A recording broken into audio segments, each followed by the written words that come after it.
with the points and all the information. And you But say you you know, want to say we don't back you up. You just go and but, open a can of scorpions with he. And when the scorpion come and bite you and you move home, you just want.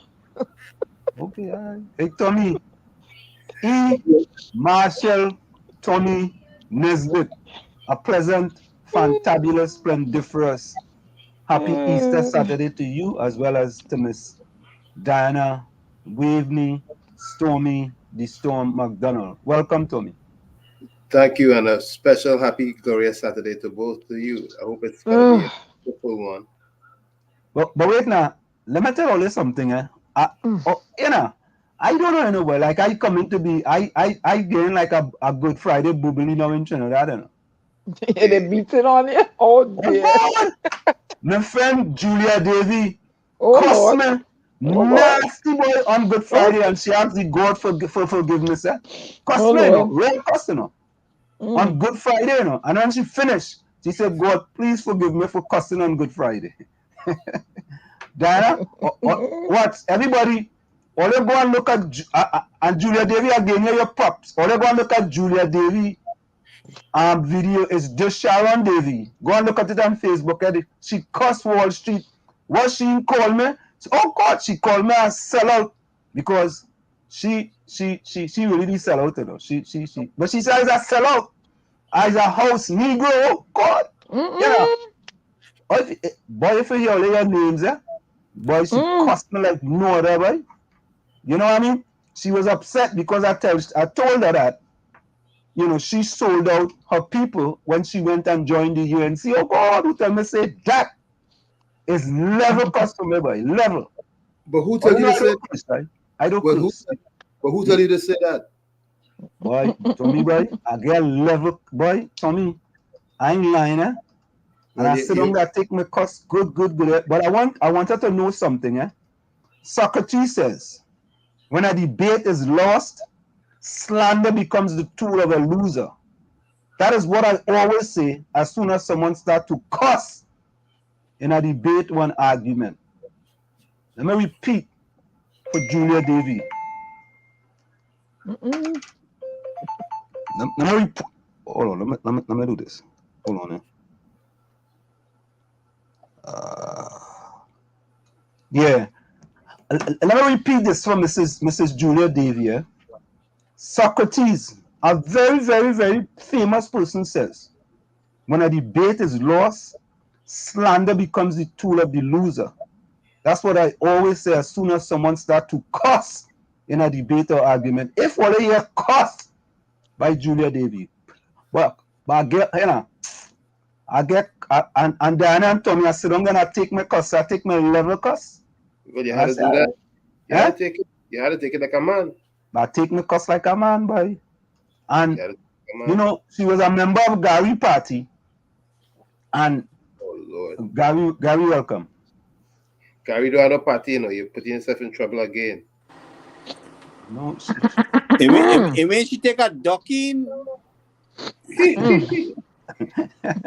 Gary, your former party mate, boy, cuss me, boy. But what she cuss you for? But I don't know. Listen, boy, I don't know.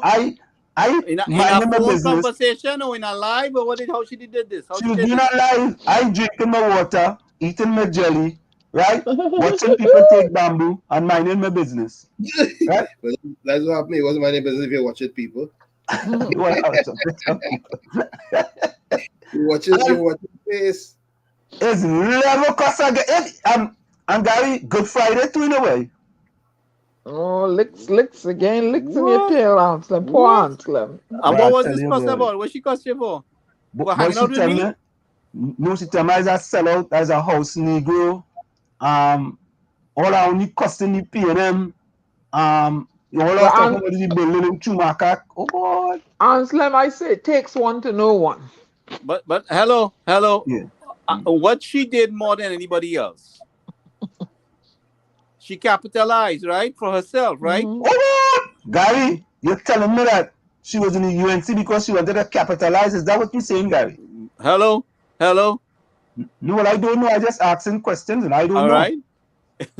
I heard. Okay, I heard a lot of people gave her a lot of stuff. Okay, that's what I heard. You sure it's Julia Davy you're talking about? Julia Davy. Right. And you have these activists and them doing the same thing, collecting here and collecting there, and not really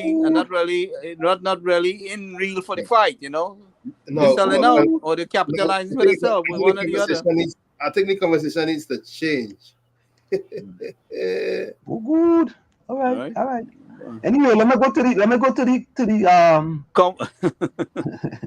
to the comments here because I don't know why like it's something wrong with me. They cost me on 91.9. They cost me on Aisha program. They cost me on Google program. They cost me on Dominic Roman program. They go on social media now. Julia Davy costing me, right? Devon Wells costing me, right? I wonder if tell them we here are for country before party. That is what we here are about. But Gary, did you tell Bisessa that? I have to tell she that, but I've said it many times before. Yeah, Gary, you need to send Mrs. Kamla Prasad Bisessa. No, she don't know. She don't know who Gary Mahabir is. Nah, Gary, she know you. No, she don't know who I is. Gary, nah. She became queen and she don't know who I am. Gary, okay. Mrs. Kamla Prasad Bisessa. Always hear I call her Mrs. Kamla Prasad Bisessa. Mrs. Kamla Prasad Bisessa know all of you very well. Have you ever met her, Gary? I don't know. You had to ask her that. Did she know who you had to ask her that? Have you ever met her? By asking you a question, you asking me to ask you. No. Ask she have to admit if I met her or she knows me. Gary, if you ask me if I know Dr. Rowley, I will tell you yes, I know Dr. Keith Christopher Rowley. Well, I am witness to see that. I have a picture with Dr. Rowley inside your house. But I don't know if I want to know if you met Mrs. Kamla Prasad Bisessa. Did you yes, I met her in several places. I met her in New York when she came. Okay. Yeah, but we just trying to find out. Have you ever spoken to her over the telephone? Oh, we used to have several conversations. Okay, all right. Several conversations. Well, she don't answer my phone, so it's all right. No. Like when I said, but she don't need to answer the Bajan phone. That's okay. Prime Minister. You're not a Trinidadian, Diana Benskin. She doesn't have to answer my phone. That's all right. You're not a Trinidadian. That's okay. Since she became Prime Minister, she doesn't know people like me. Okay. You're not a Trinidadian. When people get started, there is no poor people. There are no poor people like me. Where are you born, Diana Benskin? I born in Paget to Bajan parents. I thought you was born in Barbados. I born in Paget I born in Punapuna District Hospital. And my mother and father is two Bajans that make me a Bajan. And you have citizenship by descent, right? Of Barbados, yes. But Diana, I heard that made you a flying fish. I don't give a rat's what it make me. But Ansem, does Dr. Rowley know who you are? I ain't no fish. Yeah, Dr. Rowley know who I am. I don't have no scale. You assume so? No. I know he knows so. He knows so. Okay. Full 100. I could guarantee that. He knows who Ansem Wall Street B-Born is. And for that young lady who has been always telling people, and she can't even get my name right, at least, right? She was and Mrs. Davy, Mrs. Julia Davy. Let me tell you the truth. If you don't have facts, you shouldn't regurgitate the information, right?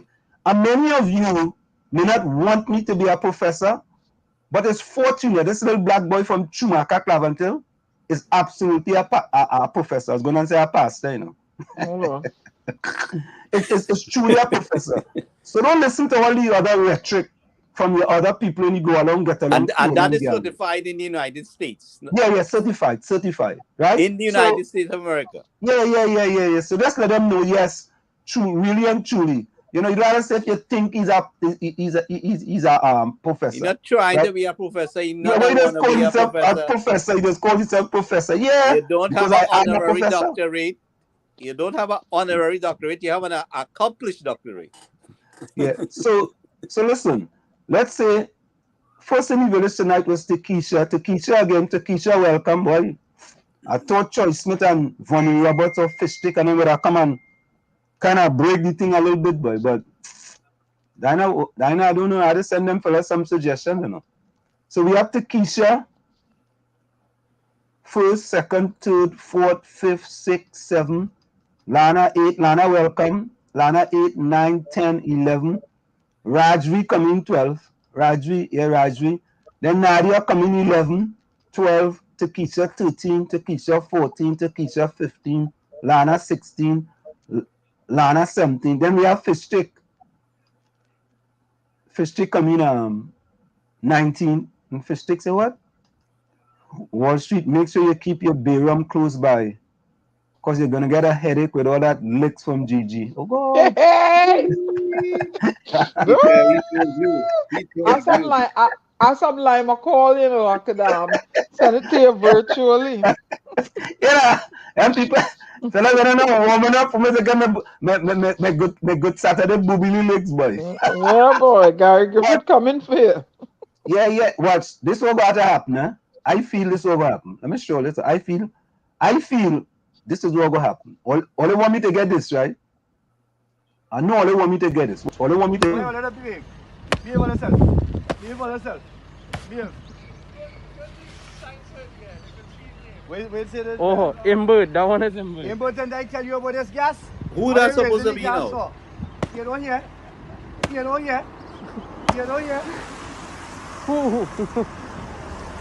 All right. Why you don't listen? Why? Let me see. Yeah, what you want to go back to school? Why? Phone on your mask when I go to school, yeah? But you only raising gas, and I talk to you about this gas thing. Why you not listening, but? Huh? Why? Don't raise that was the one. Who is the beating there? Imbird. I mean, the beating, Imbird, the beat. Everybody the beating. Once at that bubbly, boy. But all of them full of grantage. None of them can man up and talk to them and tell them they're doing nonsense. Tell you. Oh boy. Yeah, boy. They lock all your wife and children outside the country and all your stand up. What all else all going to stand up for? Boy. La la la la la la la. Mm-hmm. I mean, I ain't nothing more about this pariah thing, like all of that hush down too. No, they have a committee. The committee is working. Yeah, Money spending. Yeah. Lana wants to know, why would National Security Minister state publicly how many securities cameras not working informing the bandits or what? No, I don't think he informing the bandits. I just think he being transparent to the public. You know what I mean? Dave Rambo, and welcome back, partner. Where you been? And meaning what? That he's going to do something about it? Meaning that he's going to do something about it? Well, he might go and fix it because you know Gary coming, so yeah. Oh God, Trinidad is nice, you know, but Trinidad is our paradise. Well, you don't think Trinidad is our paradise? Of course. You can't tell people to walk in. How Trinidad could be a paradise and people walking in your house and throwing alcohol on you and setting you ablaze. Yeah, you see this latest thing here now? And then a wife allegedly kills the husband and then kills she. Oh Lord, Father. He calls that thing. Wait. Who killed him? I thought it said who killed him? Unless I read it incorrect. The wife. Another thing about a soldier getting killed. The wife killed he and she killed herself. But what is really going on in the country, boy? Me killing myself behind no man, not me. No. I am very concerned. I don't know what the world is about saying. I ain't killing myself behind nobody. You see when they remove Gary Griffith there? I'm telling all you, it's more chaos and more chaos. The security of the people is not in good hands. The safety of the people in this country is not in good hands. I am very concerned. Let me say welcome to Anthony Medford. Anthony, where you been, partner? We miss you, boy. Anthony Medford, welcome. Nadia, a pleasant welcome to you as well. Let me see. The US has Sharon Bernard, welcome as well. Ain't that the one that cussed you out? Who's that, Sharon? Nah, nah. Felix. Felix. Sharon Felix, yeah, Sharon Felix. Oh God, all of them cuss me. Julia. You know, plenty of women cuss me these days, boy. Aisha, Julia Davy, Sharon Felix, right? Pastor Google. Are they going to be cussing you for what's going up in the meantime too? The pastor cussing you too? Yeah. No, I don't think the pastor didn't cuss me. The pastor just he don't want me call the program. He rebuke you? Yeah, he rebuke me. You go away from here Wall Street. Get out of here, Wall Street. Bonnie Roberts, you're inside, boy. Yeah, but no, I want to ask you a truth, boy. What am I doing so wrong, boy? That all of them, boy, all of them. Your first mistake was aligning yourself with me publicly. That was your first mistake. Okay. That was the first one. What about you? Second mistake? Yeah. Being a PNM. And I always say school children don't throw stones at tree that them bearing fruit. Ooh, being a PNM and speaking up against the PNM. Yeah, PNM boy. Julia Davis says a sellout, boy. I wonder what a sellout, boy. I don't essentially the meaning of what sellout is. As a matter of fact, there are people in the UNC say I'm a dangerous man, and I'm telling them they're absolutely correct. Well, no, she says a sellout. Let me see what I sent she back. So wait a minute. So if you're a sellout, what am I, a Celine? Oh God! I kind of thought the conversation was kind of private, you know, man. Seriously, so we already talk about it. But let me see real quickly here what I sent you. People are free to align themselves with whomever. You're free to, have political discourse without it getting rancid. I don't think it's so free, no, Diana, because I see Russia want to attack Sweden now. What? Because they might join NATO. This is getting overboard now. Now they're gonna want England to step in, and then here go World War IV. And some other country, I think. I had to look back at things. Diana, you're going past 3 to 4. Well, World War III going on with Ukraine. Diana, Fistrick said the Coast Guard killed his wife and then he killed himself. I thought it was the wife killed he and then killed herself. Hamadullah, why you good afternoon, good evening. You see, Diana, you already picking the woman side. No, I don't. That's how let me go and look at the story and how I read it. I read it wrong. Sweden and Finland is being threatened. So Vonnie Roberts want to know tonight will be interesting. I'm wondering between Gigi and Wall Street, who go talk most? Wait now. Last time Gigi was here, I talk plenty. You just go and dig holes with he. That's when you just go and dig hole, and when the ants come out and bite you, then you're start to talk your mess. But let me go ahead. What mess? Yeah, you said, wait, factual talk. Well, I hope you have the facts up to back up your facts. I'm a long list here. Okay, good. All right. When scorpion bite you, don't call me. I don't want to get bite by scorpion either. Okay. Because all you afraid Gigi, that is why. I ain't afraid Gigi. You and Gary afraid. All afraid him. I am not afraid of Gigi. Yeah. Remember somebody sing a song, Afraid Car? Or Chuck just sing that song, All afraid Car. All afraid Gigi. Gary, I support him. I strongly support him. All afraid Gigi. I am not afraid of Gigi. But if he bring in facts, he bring in facts. Havoc in the neighborhoods. Them had the problem. Them and their family have a problem with Gigi. So Dana, so what the man killing the wife? What's going on with the men? What's wrong with all y'all? Let's stick in the head over. Dana, Robert say, how's Stormy doing? Stormy, he alright. He in bed. But Stormy does go to sleep early, boy. You got that right. I have a program, and I am not running chasing behind and he's not going to be barking in the middle of the program, so he has to go to bed. Okay. Brandy. Yeah, but Diana Tekicha said one chop up one, and the other is a Coast Guard who shot his wife. What's going on with them? Howard Seeper said welcome. And Sam, what the hell was that noise you was making? Ta-ta, ta-ta. What's that? What we're talking about? What's going on with these Coast Guard? What's going on with these men in Trinidad? With the you know, These are the people who protecting me, right? Well, No, the Coast Guard not protecting me.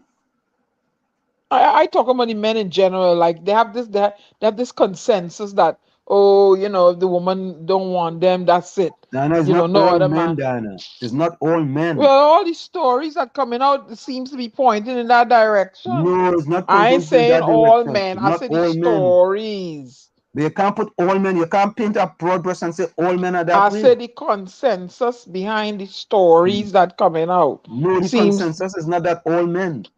I didn't say all men. I said the stories behind the stories that come in. So you got Balize wax in your ears, you know. You're not listening. Okay, all right. Takisha says 1500 meter race. Well done. Takisha, what is that one? 1500 meter race? I know.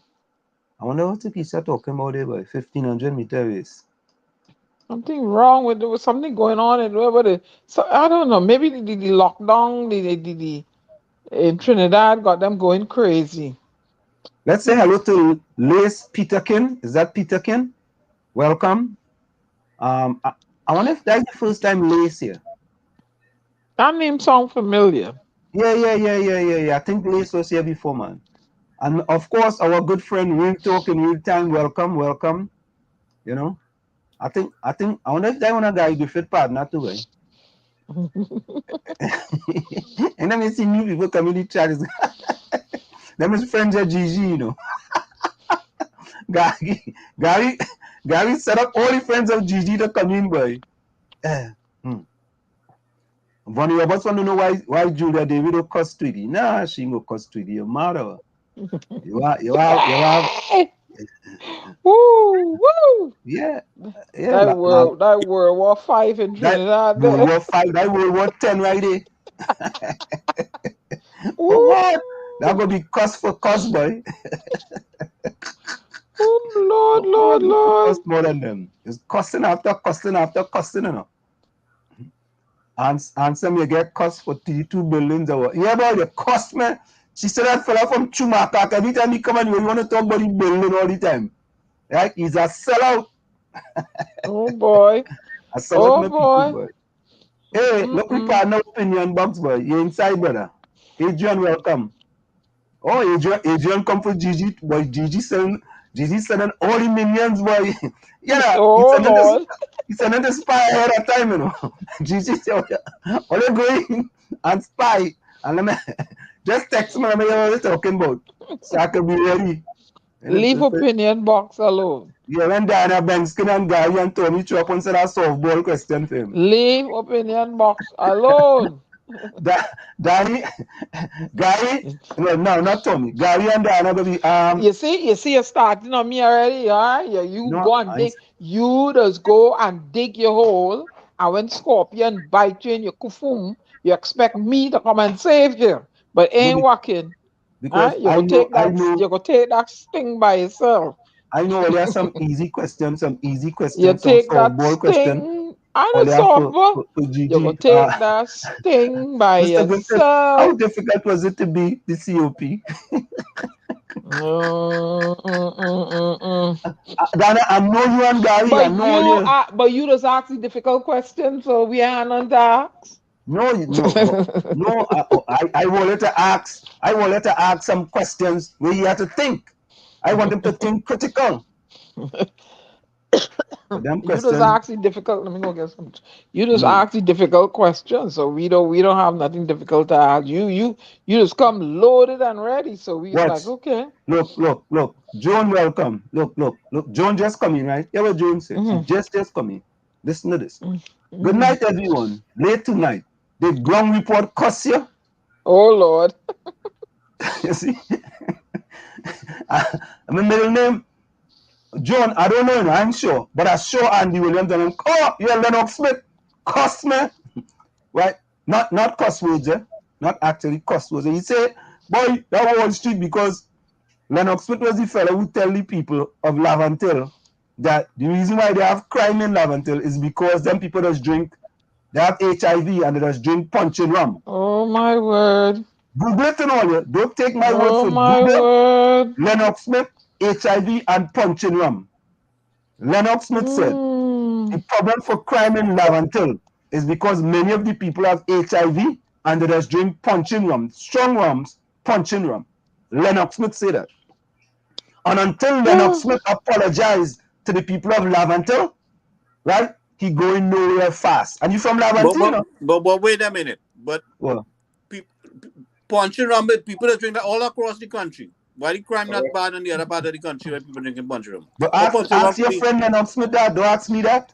I Gary, only know of Lennox Smith through you. I don't know him personally. Gary, Oh, you can't Lord, say crime in other parts of the country because San Fernando had its bout lately with this soldier trying to defend his girlfriend. He ended up dead. Arriba had Yeah. What I'm saying to you, how punching rum is responsible for that? You gotta ask Lennox Smith. Rubbish. That's rubbish. Well, Lennox Smith said that. All you Google it. Vonnie Roberts, Google it now. First take, Google it. John, Google it.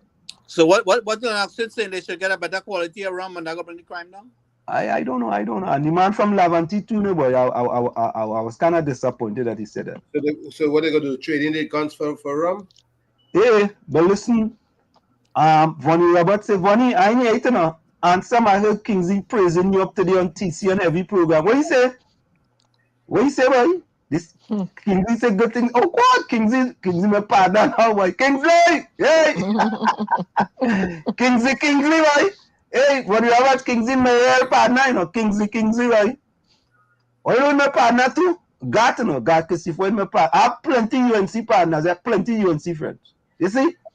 I know like all you know. All you only have UNC friends. I have I have UNC friends. I have PDP friends. I used to have ILP friends. I think Heavy used to be a ILP. Now he's a no, I don't know what he is lately. Right? So Heavy's my friend. Ghost is my friend. But you have no PNM friends left. Oh yeah. No. I still have a few of them. Oh yeah. Yes. Oh God, Tom, you said I can't have no more, boy. Well, I ain't got none. But you never had any PNM friends? I got none. So. No, you never had no UNC friends either? I got none. So wait this. So yeah. I hey, look, we partner Albert Montano, boy. Albert, how you going up in Canada, boy? I don't have any. Kapiza, welcome. Kapiza said Tanti Kamla does invite me for puja. Really? Okay. Hey! Look now, boy. Look, my partner, Dana, my real riding partner, come back, you know. Who that? My partner in crime, boy. Oh, you know who that is? Fish stick? No, the man named that E, boy. Who? Ellis. Oh, he get back his laptop? Yeah, you wife unchain your laptop and give it back. She put a lock on it, you know, one of them combination lock, and he thought he was smart, right? He put in 0000, and it didn't open. Ellis partner, good evening, boy. Ellis is my real partner, boy. Ellis is my real partner. I'm a partner for so. Oh God, Ellis, Nadia, my sister. Oh God, June. Oh God, boy, June does give me different abuse, you know. June say, Rowley no Wall Street, and he cannot get his building painted. Oh God. June, help me now. June, you tell me from Lavantil. Help me now. Ole, come on, help me now, man. Oh God, I'm begging all you. Please, Ole, help me. Takisha, how you going? Hey. You know what they're gonna do? They're gonna wait till election time and go and knock them buildings down. Nah, I'm going on. I'm telling all you, Mark, I said it before. Don't let the transformational leader Watson. Hey, as I always say that, let me digress a little bit if you don't mind, Diana and Tommy and Gary. Let me pop this. I tell all your transformational leaders that do things other people don't do. Watch this, all you. What do you see?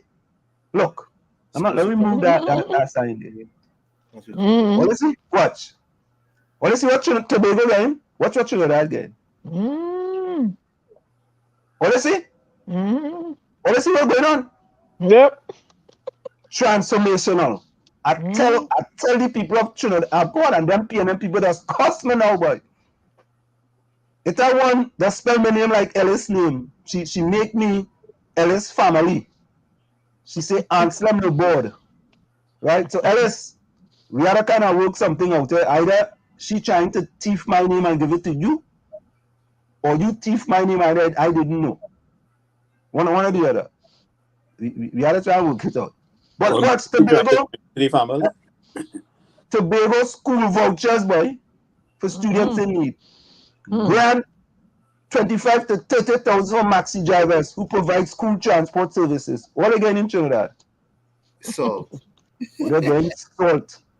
In Trinidad, the maxi drivers can get paid for the job they already did already. Take that and mind your business. They're Hey, going months. Choice Smith, what money push forward? How many push back movement today? How much there are about 1,000 people? Diana, Yeah. Ellis said, Diana, yes, my wife give me back my laptop. Come Trinidad, no, lock up. What? Leave Diana alone. What? Leave Diana alone. What? Hey, Ellis, leave my Diana alone. Huh? Diana, you talking about when you go to Trinidad, you get locked up. Who's gonna lock up Diana? Ain't nobody locking up me. What? Ain't nobody locking me up. I telling all of that. You think I hello, I tell all that I is a Bajan. Alright? I ain't scary. I don't have an ounce of Trinidad blood running through me, you know. Me, I'm scary, you know. I's a Bajan. I's a different breed of African. Alright, good. Diana, oh God. Let me do go down the lock up road now. Hey, Aslam, you were warned by Albert. He said, don't ask anything about last year. Who, from Gigi? That's what Mr. Montano says. Albert, send me the questions then. Send it to me privately. Anybody who feel they might get a question in, or let's send it to me, text me privately. Right? Text me easy questions, and I'll go ask Gigi all the easy questions. Because but you know, you had admitted, you know, but Gigi is real light, you know. When you open the can of scorpion and they bite you, don't look for me to get no antidote. No, but listen, right. all of us supposed to defend each other on this program. Well, you go get bite. You go get bite. Right, you go get bite with the scorpion. I ain't got no antidote for you. All right, good. So you're afraid Gigi then? You're afraid him? I ain't afraid Gigi. I find Gigi to be a likable chap. So you trying to operate at them political party I find Gigi to be a likable chap. I find him to be a likable chap. But Gary, you didn't ask Gigi no hard question. You only have everything he man say you agree with him. But hey, estimate. I've been trying to keep up with what he was doing in the country. I don't like some of the he took a lot of suggestion. He implemented a lot of stuff. And the thing about it is, we think alike. So I don't have to, you know, I mean, there's a lot of things that we agree with. So, you know, I like some of the nonsense he say in the past and how he refer to the people at certain terms. But in private, I might call them worse. But, you know. But Diana, if you're being a pest, I call you a damn pest. You're not knowing about that. Yeah, the people like the man. You understand? And he might have some kind of syndrome about him, but look what's going on now. All right, so you know. You want him back as COP then? You want him back as COP? I would have given him a chance as COP again. Yeah, I would have given him. He was at the top of the list. What give him a chance? The 1% want him. He's the best option right now. He was the best option. Tell me what about you? No, can we listen? All I want to say is this. If you did such a good job putting systems in place, even when you're gone, they should be working. If you have people, don't come with that. If you have people sabotaging the government uprooted everything he put in place there. Yeah, and if you have the prime minister who go on and carry the list and people inside you have corrupted police officers. Come on, Tommy. Come on. Come on, Tommy. Let me do play. You gotta be smarter than that, man. You see what the government uprooted everything what he put in place there? Yeah, if the Anselm put thing in place and put me to run the show and I go and I mess it up, it ain't gonna come off. Come on. Anyway, I think it was more a matter of perception than reality. Really? Well, yeah, I don't like it. Well, we're going for that tonight. We're going for that. We're going to have him lay down it. We're going to have him lay down. I don't like some of the things he said. I'll tell him that I don't like it. Yeah, come on. Yeah, in that position, you had to, But then we had Burroughs back in the day. Burroughs would say certain things too. But the place was safe, a little safer. But if you transform a service, all right, Tommy, all right. Who you gonna put as police commissioner? Who you gonna put as police commissioner now? Let me hear it. Because who you got there acting, it ain't working. It ain't working. I could tell you it ain't working. But all you will be surprised that I will admit this, eh? All you will be very surprised. I will admit this, right?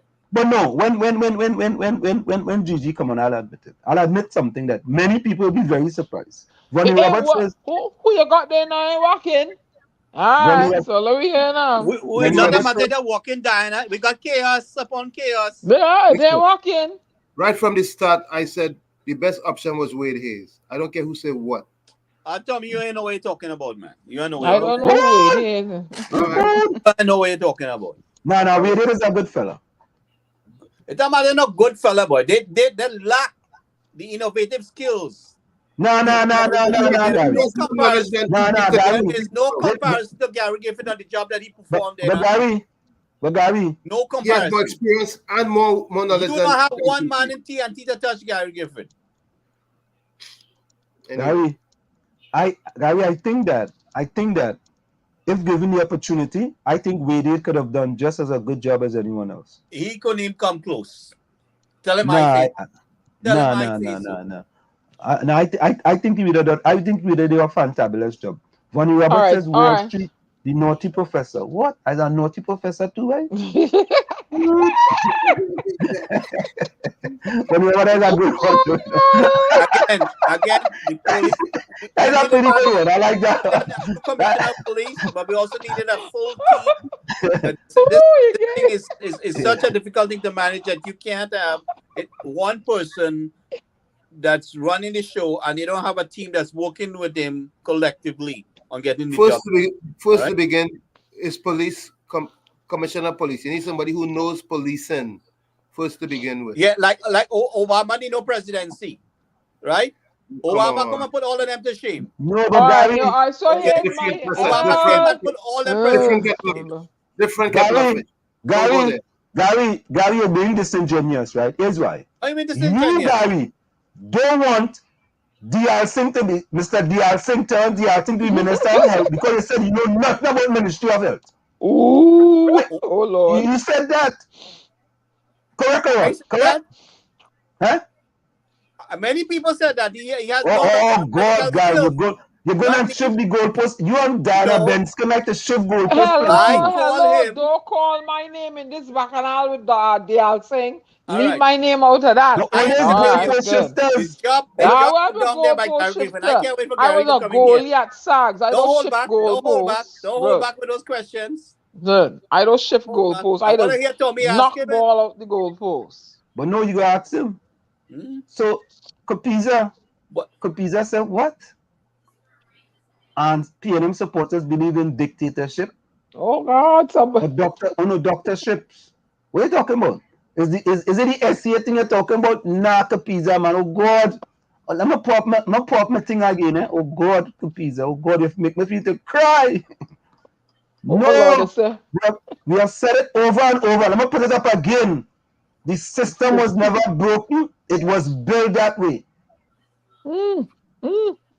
It is the system that allows these things to happen. Why are we blaming individuals? It's the system. It's been in place for a long time. Why are we blaming Gary Griffith? You say why are we blaming individuals? No, I never blame Gary Griffith for that anything. rotten system Gary Griffith came in to transform there. Yep. Obstructed by the politics. He transferred the fella from Toko to Sandy Grande. That's what he do when the fella was involved in something. Maybe God, he can't fire him. He transferred him. He can't fire him. He went from one place to the next. like we do, Diana. So what you take would do? out a sentence and you done with them Carrera. So what you would do? What you would do? You can't fire him. What you would do? I'll fire him. You can't fire him. Maybe if he's tenured. If he's tenured. The unions are too strong to just fire somebody. You can't fire him and then deal with the union. Answer me, can't fire him if he's tenured. Like you can't fire you're a tenured professor. You can't fire people just so. Listen. The labor laws are such that you have to give one verbal and two written, I think, if I'm not mistaken. June says, Gary, you for Trinidad, you come and talk. Which Gary? We have a Gary, maybe not Gary Griffith. No. Which Gary you want to come and talk? No, Lana, I ain't get a chance to listen to it yet, now. I don't listen to it. I ain't listen to it yet. Well, they need to change the system, starting with the government that ruling Trinidad and Tobago now. So get rid of that speaker of the house. She's a pain in the donkey. And y'all Diana, there you go again. There you go again, Diana. There you go again. Why do you go again? I said pain in the donkey. That's what I said. They need a structural change. They need a structural change. They need a structural change. There we go. Everything needs to change. The system allows the party running the government to pick the speaker of the house. Everything needs to change. Everybody need to go. Dr. Rowe need to go home. Kamala Prasad needs to resign. The next one, Gonzalez, he needs to, oh God, I'm sick of all of them. Nothing ain't working. I'm tired. That's why the acting COP, oh my God. Whew. Diana, that's when you come to Trinidad, they will stop in the airport. Nobody is stopping me in no airport. Anslam, you need to stop with that. Taking all who's belonging. Taking all who's belonging for what? I tell you already, I am not a Trinidadian. I am a Bajan. I am why you want to go to Trinidad if you're a Bajan? Stay in America, stay in Barbados. You know who Bussa is? Bussa is a man that the man that riot in Barbados, you know. I have Bajan blood in me. We Bajan no cool out there. We's not ones to push in a corner. I want you to take everybody in the village of Barbados. I want you to take everybody from the village into Barbados and show us which party name is Stringberry. What? Hello. I am a Bajan. I don't care where my navel string buried. My mother and father's. That's why when you're landing in Trinidad, the police waiting for you in the airport. They're waiting for you. They could wait wherever they want. I don't care. And let's say if you're playing bad, come Trinidad. I don't care wherever they wait. They could wait. I don't care. Yo, come Trinidad. You're waiting for you. Ben Skin, that's your name. Diana, Waveney, Ben Skin, Storm McDonald. As soon as they come down them steps of the plane, hello. Anselm. Are you Miss Ben Skin? Anselm. Let me tell you something. Yeah. 1978, 77. Okay. No, I'm going to go back. 74, 75. Yeah. They had a badass teacher at QM Junior Sec. She thought she was bad too. And I calmed her. And I was just a little girl. You think I scared of somebody? That was back in the 70s. Times changed. It's 2022 now. And why are they going to be coming for me for? Why do that? Taking away your handbag, everything. Taking away my handbag for what? Yeah, all right. Wait till you go for what? I will have Anna. I am going to have Anna and Ram Logan's number in my phone.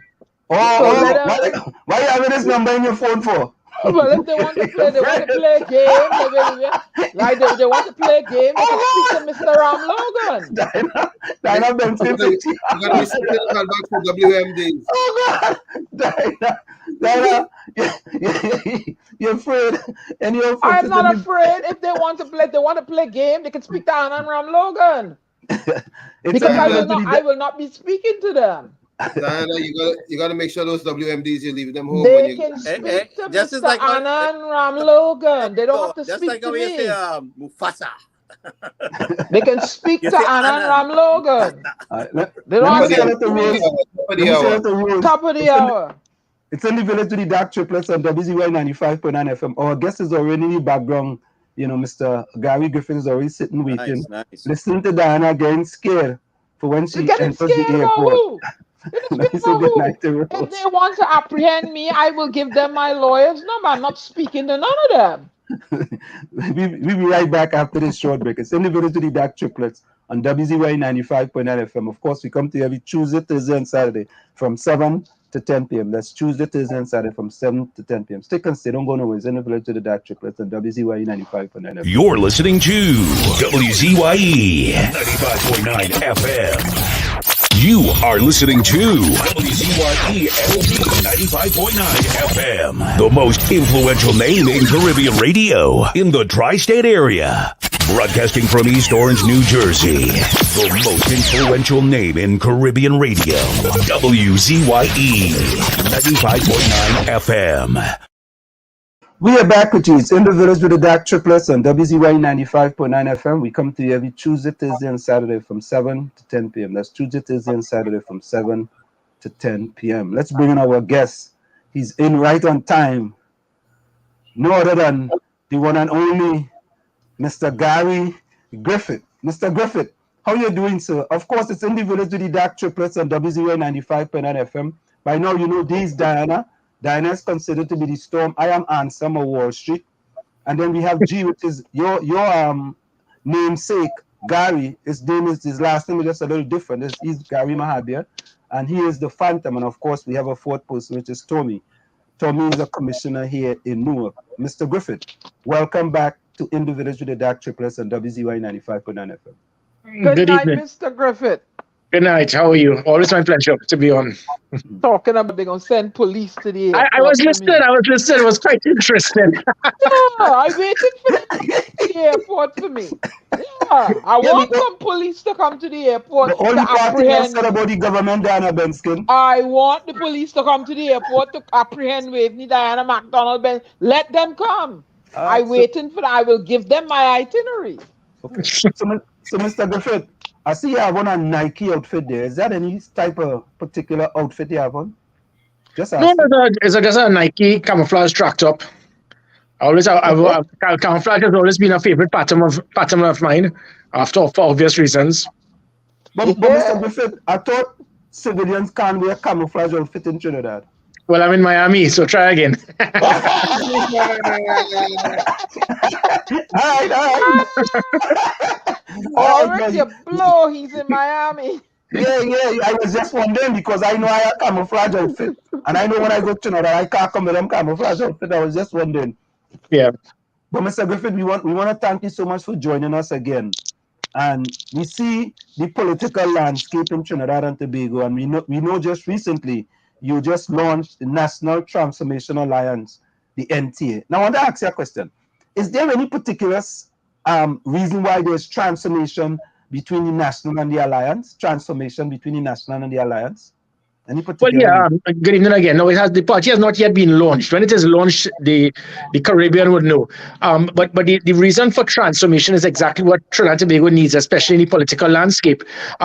We are talking about transformation as to how we think, how it is that we become so politically aligned to a party without ascertaining right or wrong. The transformation for us to all move together in the right direction. Transformation to get away from what we've seen where political parties and leaders continue to deliberately divide the country based on race for their own political agenda. Transformation as to not doing the right thing, but doing what you feel may be politically correct to ensure you stay in government or try to ensure other persons do not get in government. So that is the concept of transformation. It's a transform minds, transform the people, transform our policies to ensure that the country can move in a different direction. As it pertains to alliance, that's definitely what it is. Whereas I have seen where we have seen the two major political parties, as mentioned, they go out of their way to cause division, hatred, and the concept that we have is to do just the opposite, trying to bring the country together, trying to build the country, and stop using politics, stop using race as a means of division for your own personal agenda. So I hear you talk about, when you speak about those things, are you talking about politics with a difference? I hear you talk about politics with a difference. Is that part of the politics with a difference that you're talking about? Yeah, definitely. We have no intention. I mean, I have spoken to thousands of persons, and they're fed up of the same old. If you listen, and nothing against the PNM and the UNC, don't get me wrong. Both political parties have done a tremendous job to help the country. There are many good people on both parties. There are many people who support both parties that I have the world of respect for, and we all do. But what we are speaking about is trying to get away from this hatred and division of always trying to us versus them. If you notice what you will see in these two major political parties, they spend 95% of their time on political platforms or press conferences, not trying to develop the country, not trying to say what we must do to make the country better, not you being in opposition to say this is what we would be doing. It is always how to destroy, eliminate, character assassinate the other side. We have no intention to do that. The country is fed up of that. It's this us versus them. If it is that we want to get into government, explain to the country that what the government is doing wrong, that we could do better. And you as a government, instead of spending all your time trying to arrest political opponents or trying to cause hatred and division to show that the UNC is the most vulgar political party in the world, just try and listen to people, listen to constructive criticism, and try to develop the country. Both sides have failed to do that. So what we intend to do is to move away from that old-time politics of hatred, division, backstabbing, character assassination, and deal much more with trying to find ways, methods to get the best people, the best policies, the best plans, the best programs to make this a better country. No, go ahead, Tommy. Don't you believe that when you're in public office and you've done something wrong, that you should be disciplined for it? Well, of course, and the discipline could come either through your political party, it could come through the cabinet, it can come through the police service. So that is true. But you don't stay in government and try to feel that you can dictate the pace as to who must be disciplined, who must be charged, who must be arrested. So I do not know the direction you're getting in, but you have to be very careful. Anytime you go in that direction, that is what will be perceived as democracy using dictatorship. No, but what we have seen in the United States is that when politicians play the fool, they are disciplined, and they're disciplined firmly. They don't be slapped on the wrist or just sent here. Yeah. Agreed. And that's what we have seen on most occasions, where you may be in government and you may have certain persons in your own political party that may do the wrong thing. And what you do is you sideline it. You try to cover it. And that is what we do not need. We could go back to that situation with the Commissioner of Police and the merit list. It was obvious, it is blatant that a crime was committed. And the acting commissioner of police has refused to act on it, because we have documents in the National Security Council being leaked to the media, and those documents involve possible criminal activity. So under the Proceeds of Crime Act, it means a crime was committed, and the acting commissioner of police has refused to act. We have a situation where the country there's strong evidence to ascertain that there was political interference by trying to influence an independent body, and that is a criminal offense under misbehavior in office, and he has refused to act. So when you look at things like that, those things, it will not augur well, because it gives the perception that the police service is now being run by political individuals, and that obviously is not what we should, regardless of who the person is. I agree with you. Discipline should take place, and that situation there with the merit list is blatant to show that crimes are being committed in Trinidad and Tobago, and the police service have now refused to act on it because of possible fear by politicians.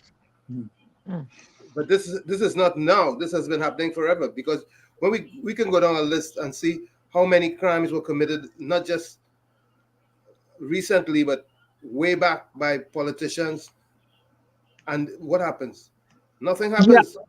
Yeah, but you see, it goes to the individuals. Like even myself, I was the Minister of National Security 2013 to 2015. I was seen as probably one of the most popular ministers.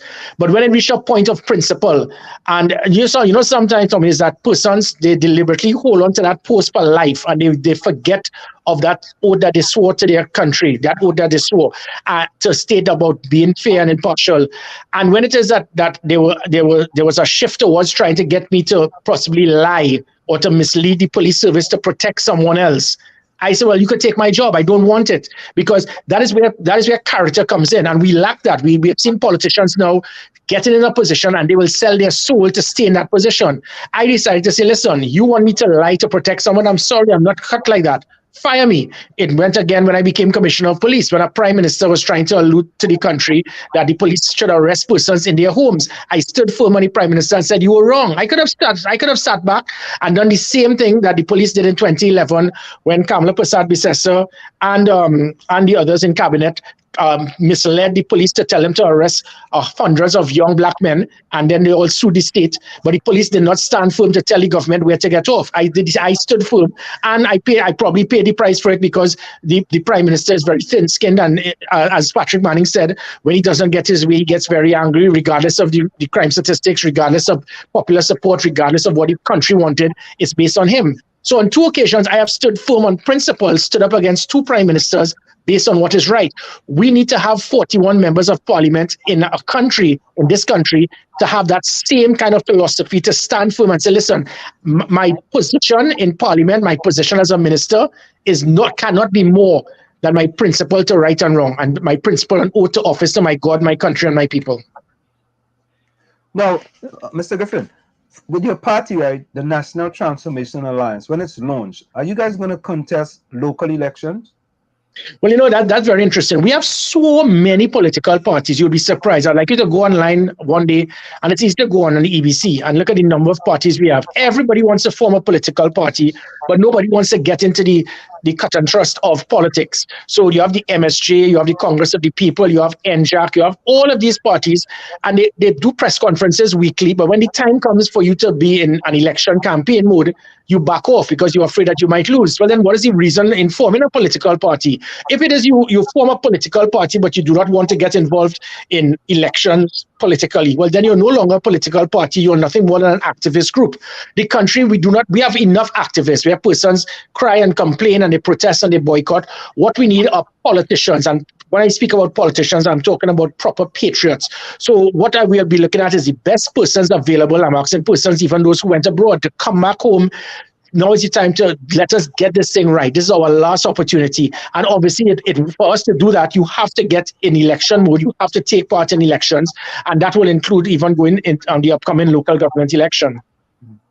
Now, would you, when we talk about local elections, right, would you run in all constituencies, or would you just run in certain constituencies? And the same thing for the general election as well in 2025. No, well, the game plan is for us to run in all seats. You would see similar mode to what you would have seen, I think, probably with the ONR in 81, the NAR in 91, and the Congress of the People in 2007. Even though that was 15 years ago, the Congress of the People actually went up for all 41 seats in the general election in 2007. And at that time, it was 147,000 votes. So obviously, moving from 1981, that bridge constituency, known as the third constituency, moving from 91,000 votes in 81, then 10 years later, moving to 127,000 votes in 1991, and then moving to 147,000 votes in 2007. It is obvious now the numbers continue. It will continue to increase.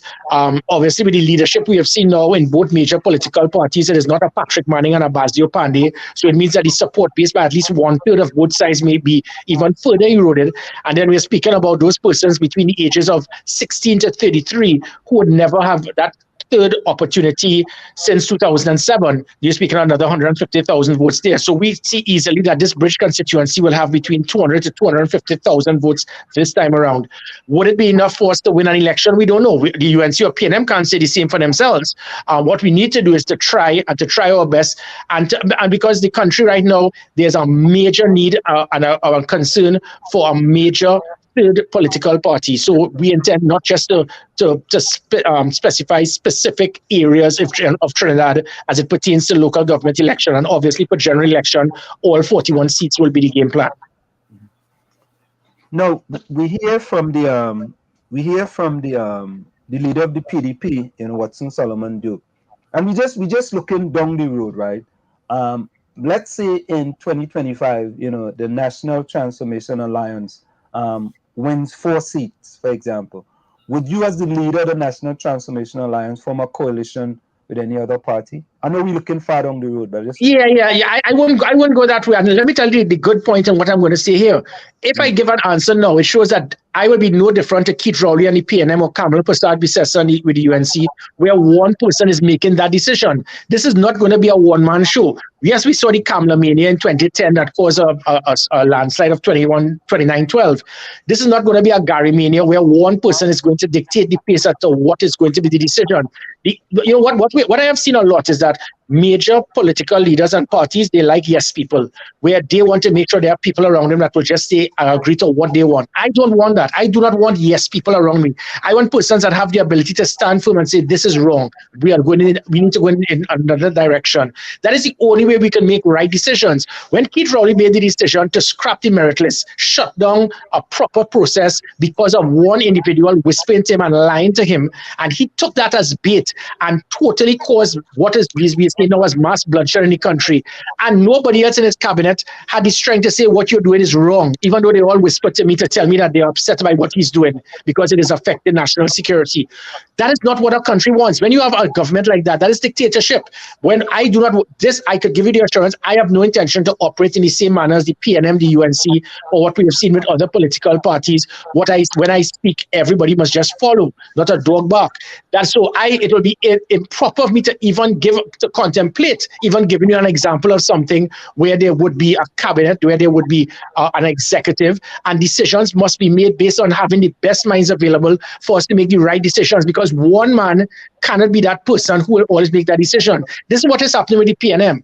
One man is making all the decisions because it's a dictatorship type political party, and everybody has to follow because of fear of them being persecuted or being removed or being sidelined.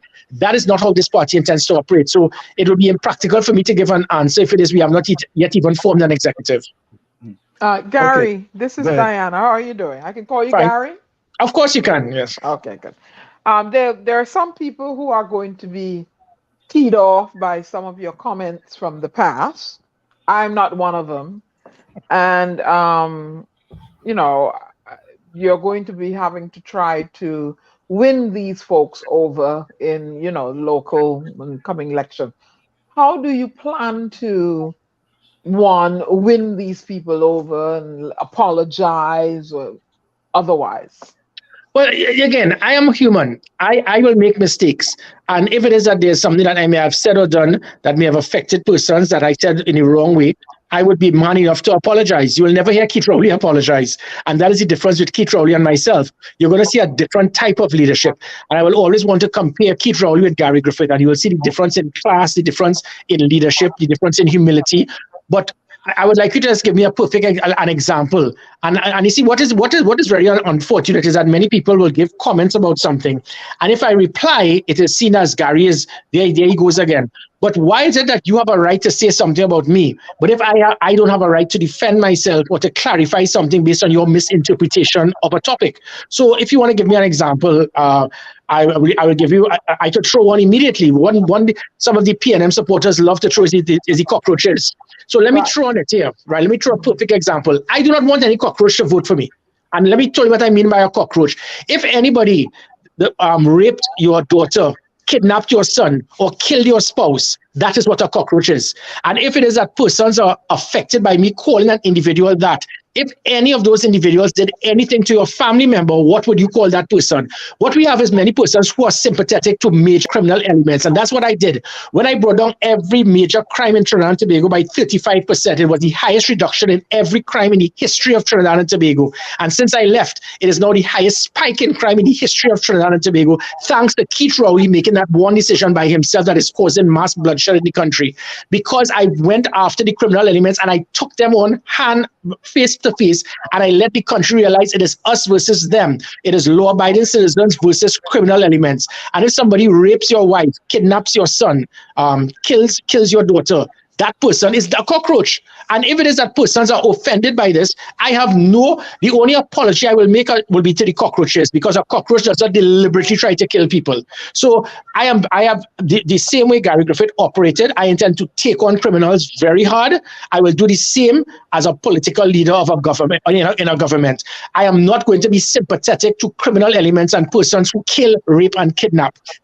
Those must be deemed as enemy of the state. I am not going to compromise, and because of that hardline approach, that is what transformed Trinidad and Tobago's police service. That is what reduced crime in a major manner, because the criminals went back in their holes. Because of the passive situation we are seeing now, they are coming back out. Home invasion, kidnappings, rape, murder, it has all increased since I left because of that attitude that is no longer there. So as much as people may not like that hardened approach, there are persons who are sympathetic to criminal elements. So to the criminal elements who want to rape and kill and murder, I do not need your vote. We do not want criminal elements to support us. We want law-abiding citizens. So that is just one example I know that you may want to speak about. Exactly. And if you're a pest to society, you're a damn pest, and who don't like it, tough luck. Yeah. You know, Okay. so, I mean, they try to spin this thing into a racist meaning, and it had nothing to do with that. And They tried. It failed miserably because at the end of the game, whether that person has a pants hanging down below his waistline or whether that person has a jacket and tie and is in parliament, if you're involved in violent crime that will kill, rape, kidnap, you are deemed a cockroach. And what I was doing was letting law-abiding citizens know you have to draw the line. It's either us or them. You can't be sympathetic to these individuals, support them, try to protect them, and then when it happens to you, then you want to run to the police. And by me doing that, we started getting many persons. New York City did the same thing, New York City in the mid-90s, where we started getting persons started selling out their loved ones $30,000 to give information of anyone who shot at a police officer. So from being known as pigs, they became known as America's finest because they took the fight to the criminal elements. Yes, there were certain things that they did that may have been outside of proper protocol, but I mean, even on my side, it was the highest number of police officers arrested, suspended, and we put many things in place to diminish abuse of power by the police, which is why public confidence and trust went from 14% when I arrived to 55% when I departed, and now it has probably gone back down to 14% after the last 6 months since I left. So I am not here to be sympathetic or to try to win over support for criminal elements. I'm here to ensure that criminal elements obey the law. You change your ways, or I will operate in the same hardline manner as I operated as Commissioner of Police. So I think Albert Montano asked a question. Ask Gary Griffith, why the murders so high now? Well, what happened is that I put 4 major principles in when I became Commissioner of Police: leadership, accountability, measurement of performance, and management. And I use those systems now to improve the standard of the police service. And by doing that, I was able to weed out the rogue elements of the police service, polygraph testing, drug testing, undercover officers, proper systems to ensure police will operate in a timely manner, put policies in place to provide a major deterrent. And because of that, every crime went down drastically because the criminal elements realized, hey, things are getting hard for us. The deterrent is there. The product of opportunity is no longer there. We have people who call themselves criminologists in Trinidad and Tobago, by the way. They jumped up on their high horse and said, oh, the reason why crime is going down drastically is because of COVID. But guess what? New York, Chicago, LA, Boston, Detroit, all over North America, every single crime was going up during COVID. And I don't know where these criminologists got their facts from, because were they trying to say that because of COVID, a man is not going to rape somebody because he's afraid he will get COVID, or he's not going to rob somebody, or he's not going to kill somebody. And the fact is that after I left, during the same COVID period, during the same state of emergency, crime started going up. So it had nothing to do with COVID, it had to do with policies. So after I left, we went back into the old type of school policing, where deterrents were no longer there. The things I put in place, such as the Rapid Response Unit, the Emergency Response Patrol, Operation Command Center, the Special Operation Response Team, the undercover officers, getting information from the public through the 482 Gary, the I Support Our Service. Every single thing was shut down and dismantled by the present acting Commissioner of Police. When it was based on instructions by the government, we don't know. But that again goes back to the politics, where this country, for every single time a government changes, we scrap, shut down, and dismantle every single thing because the government says, is we time now? Day for that, we don't want it. We saw it in 2010, where Patrick Manning had a brilliant operational plan to clean up this country through national security. And yes, he had certain things that could have been improved. So instead of the blimp, I was putting drones. Instead of the OPVs, I had a 3-tiered approach to a maritime security plan as a maritime wall. Instead of special anti-crime units, SORT, I put the Special Operation Response Team, SORT. But when Patrick Manning left, the UNC dismantled every single thing that was done by the Patrick Manning administration. And then in 2015, 2017, when the UNC left, Keith Rowley and Eddie Dillon as the minister cancel and dismantle everything from the vessels that we had, dormant vessels that will do the same thing the OPPs could have done. They left it there for 7 years. We had the National Operations Center was shut down, the Rapid Response Unit. So it means that every time governments change, they cancel. So when I left as commissioner, it looked like there was a certain minister, I will call him Minister Rapunzel, and he decided now to just decide to speak to a commissioner and say every single thing that Gary did, shut down and dismantle because he's not there anymore. That, I think, has played a very big part towards crime now escalating to the point of the highest spike this country has seen in history. Gary, you were part of the partnership government. Were you in agreement with the dismantling of what Patrick had in place? No, but I just said it. I was the National Security Advisor, and I saw the value of the things he did. I have documents to verify. Like, for example, I'll give you an example, the OPVs. You know, the PNM supporters, they speak a lot about the OPVs. They don't understand anything about an OPV. The OPV was critical, but Patrick Manning was getting three, not to secure our borders from illegal drugs, but to ensure there was going to be to protect a pipeline plan from Trinidad all the way up to Jamaica. That was the reason for the OPV. The OPV at that time, the cost was 800 million. I was when I became advisor, we saw similar OPVs from Colombia, Israel, and Korea at a cost of 400. When you type BAE/corruption, where we were getting the OPVs from, we had 17 countries that had sued BAE, including England, where BAE is from, where they were claiming that BAE was paying kickback to government officials. So it meant that, yes, there were certain things were wrong, but what I recommend is let us get one in the first instance, because what you use an OPV for is to secure your exclusive economic zone that is from 12 to 200 miles out. You're not going to use an OPV to secure the low-lying waters between Trinidad and Venezuela. The type of vessels there will be medium-class vessels or even interceptors. So you're not going to see an OPV just about 2 miles off Miami to stop illegal immigrants coming from Haiti or Cuba or whatever. So that is where there were some problems with but I understood the value. I also recommended that SOUT should remain SAUTT, which is why you'd have seen as soon as I became commissioner, I formed the same thing Patrick Manning did. But you know, unlike United States, the National Security Advisor is probably one of the most important persons in security. He's always the first person who gets killed in the movies. In Trinidad and Tobago, they did not see that. They said, listen, you're not in cabinet, you're not a minister, your job is just to advise. So they didn't take my advice until I became a minister, and then I formed the National Security Special Operation Group, NSOG, which was to draft in the same manner as SOUT. But then when I left office and Eddie Dillon became minister, that also was dismantled. No, Mr. Griffith. What, as a commissioner of police, right? What do you think you could have done better as commissioner of police, as former commissioner of police? Just looking back, what do you think you could have done better? Well, the thing about it, I worked 18 hours a day, 7 days a week. I ended up in the hospital on 3 occasions, burning out myself. When you have a police service that was seen as probably, it was probably one of the most disliked police service of all services in the country. And to get it from 14 to 55%. Looking back, people could give all sort of recommendations. As I said, I'm not perfect, but I did the best I could do. I knew I needed another 2 years to get this country back, because what we were doing is diminishing the murder rate by 20%. I was looking at. So we moved from 540 in 2020, it moved to 390. By August 2021, when I was commissioner of police, we were going at an average of 320 or 330 murders at that year, because the murder rate was 25, 27 per month. When I left in August, it then moved to 60, 70, 77, 75 per month. And then it moved, that's how it got to 440.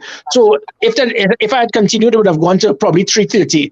This year, though, we'd have continued to diminish it by a further 20%. So we'd have gone to less into the 200s, which would have been the first time in 20 years Trinidad and Tobago will have a murder rate in the 200s. Now, we look like we're going back into the 500s, if not close to 600. So, I mean, it is difficult for me to state what it is that I could and could not have done. I did the best that I could do. Yeah, you could look at public confidence and trust, as I said, moving from 14 to 55%, 89% in the public polls said they wanted me to return. Keith Rowley ignored that, ignored the fact of every crime being reduced right over 35%. My assessments by the PSC, all 77 assessments annually would have been very good or excellent. So maybe you could say that maybe I should have been more I should have been less aggressive with persons. But if persons that were deliberately being sent out there to support elements to ensure crime would go up, I had to fight and fight hard. And people may not have appreciated that type of aggression, but that type of aggression as a commissioner of police is going to be totally different to me operating as a politician. So, I mean, what I will always do, however, is take notes from persons, hear what it is that I should have done, what I could have done, shoulda, woulda, coulda, and I will use that to help develop myself in my next field to serve my country. You know, one of the things I strongly see that you needed, Gary, was a team on the same level with you, in that, you know, that they were collaborating. I felt that you were getting undermined with what you were trying to achieve, and I felt in my instincts that they were not collaborating, and they should have been working along with you. And the police administration, I feel, was in full capacity to support you on that.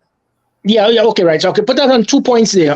Firstly, within the police service, the British government did a poll. 93% of the second division officers, they supported Gary Griffith. At least 55 or 60% in the first division supported me. And sometimes at the old school, they didn't like, I put systems to measure performance, make police officers accountable. So when I started seeing things like 140 million TT in overtime, which is just about 20 million US in overtime corruption, where police officers would claim that they were working 24 hours a day, 30 days a month, being signed by senior persons who obviously would have been getting a cut. I stepped on toes then, so obviously persons would not be impressed. When they had the FUL corruption, I picked up that many persons were applying for FULs, and the file was staying at stations where officers we'll get reports that they were deliberately holding back the files from being sent up to be approved until money was paid on the extortion. Police officers using police vehicles to escort drug gang members to block drug blocks. So all of these things, I stepped on toes, and it affected certain elements in the police service. Some of these individuals went back to the government and whispered to the government lies, and the government is one, they like bacchanal, they like gossip, they sit down and listen to rumshop talk. So you whisper in the ears of these government officials, and they said, okay, we have to get rid of Gary Griffith, and they ignore the fact of crime going down, and they listen to persons who lie to them, and the country is paying the price. So yes, there were police officers who would not have been pleased by my actions, because what I did, I stopped their big criminal enterprise. But then even when you get into the government, Colin Imbert it seemed that this man was doing everything in his power to sabotage the police service. You all will understand, at a time during COVID, public health regulations, a state of emergency, it means that the expenses for police service will go up. More fuel, more vehicles, more patrols, more overtime, more equipment, more meals. This man cut our income by over 300 million TT. And then the first 5 months of every fiscal year with me as commissioner, I did not get a cent. Try running a business with 7,000 employees, 120 buildings, 2,000 vehicles, and you don't have a cent. I spent half of the day ensuring that the plug was not pulled on electricity, fuel, vehicles, rental, maintenance, equipment, IT systems, and it gave me the impression that this was being done deliberately for me to fail, and I refused to fail. So I did not let those elements of sabotage inside and outside the police service affect the running of the police service. I said nothing. I left. I listened. I let it run, and that's where it made it uncomfortable for me that we couldn't get a cent for the first 5 months of every fiscal year, but then I will get 40 million TT, and then be told these funds must be used to hire foreign attorneys to go after two specific cases pertaining to possible arrest of political opponents. Those things, it cannot and should not be done in a democratic society. And I had serious concerns about it. And because of that, it meant that the government said, look, we need a yes man to run the police service. And these are very dangerous times we're seeing now in Trinidad and Tobago, where it can be seen that the police service is now being run and directed through political means. Let me say good night to, one minute, Diana. Let me say good night to Rose, and as well good night to Ulrich Murray. And Diana, just quickly, Mr. Gary Griffith, you have a fella, he's a very fond of yours, and I want to point him out. You know, his name is Ellis Laborde, and he has a comment. He's a full fan of yours. I don't know. I don't know if he used to look at you when he used to play hockey, you know, but he's a fan of yours. He says, thank you, Gigi, for your contribution to Trinidad and Tobago, and thank to your family for giving us your services. You want to talk about that a little bit? Well, yeah, it was a tough hit. I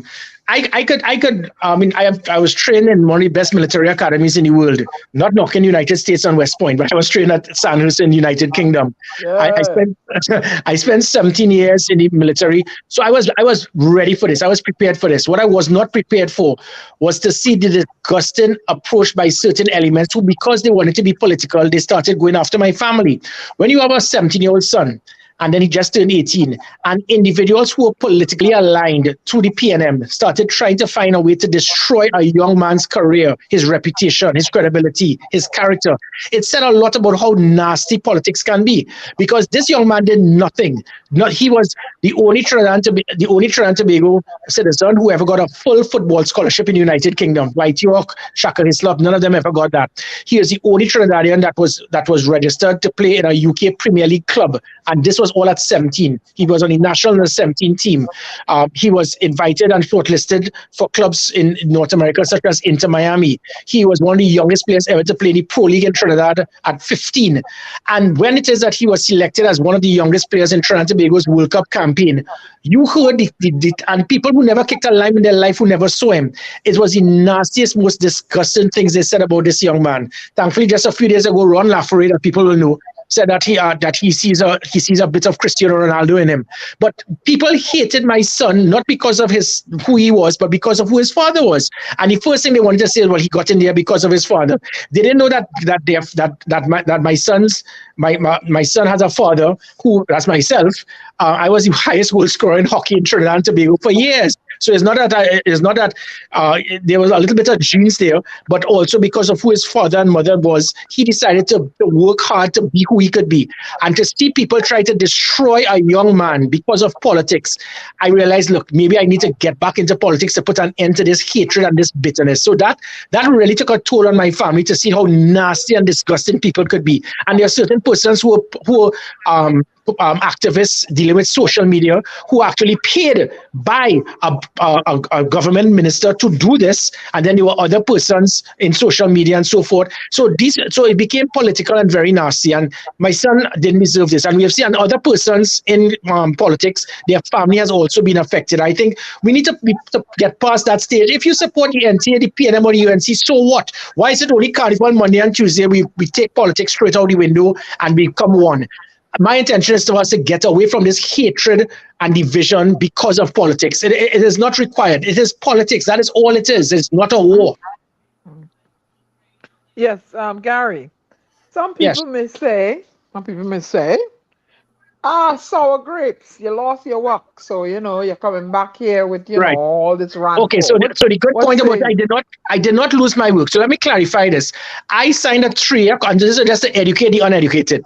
I signed a 3-year contract as Commissioner of Police. I did not put a clause. People usually put a clause to state that they will want to remain.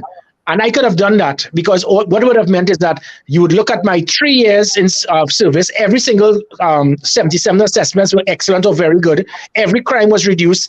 Public support and confidence went up. 89% of the public wanted me. So it meant that there was no and I topped the merit list by beating every single person in every single exam by over 20%. So in every aspect, I won. I came first. So there can be sour grapes. You don't win and come first in an exam, and the professor says, well, you came first, but I don't care.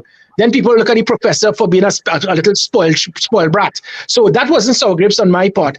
If I wanted to remain as Commissioner of Police, I would have signed that clause stating that based on my performance, the contract would be renewed. I did not ask for it. I did not want it. My service was just like in the Army. I signed 3 years and I was out. In April last year, it was Keith Rowley who told the Attorney General to change the law for me to act as Commissioner of Police. So let me clarify, I didn't lose my work. My contract ended. Keith Rowley told his cabinet if he could get 10 more Gary Griffiths, he could change this country. That's how much belief he had in me.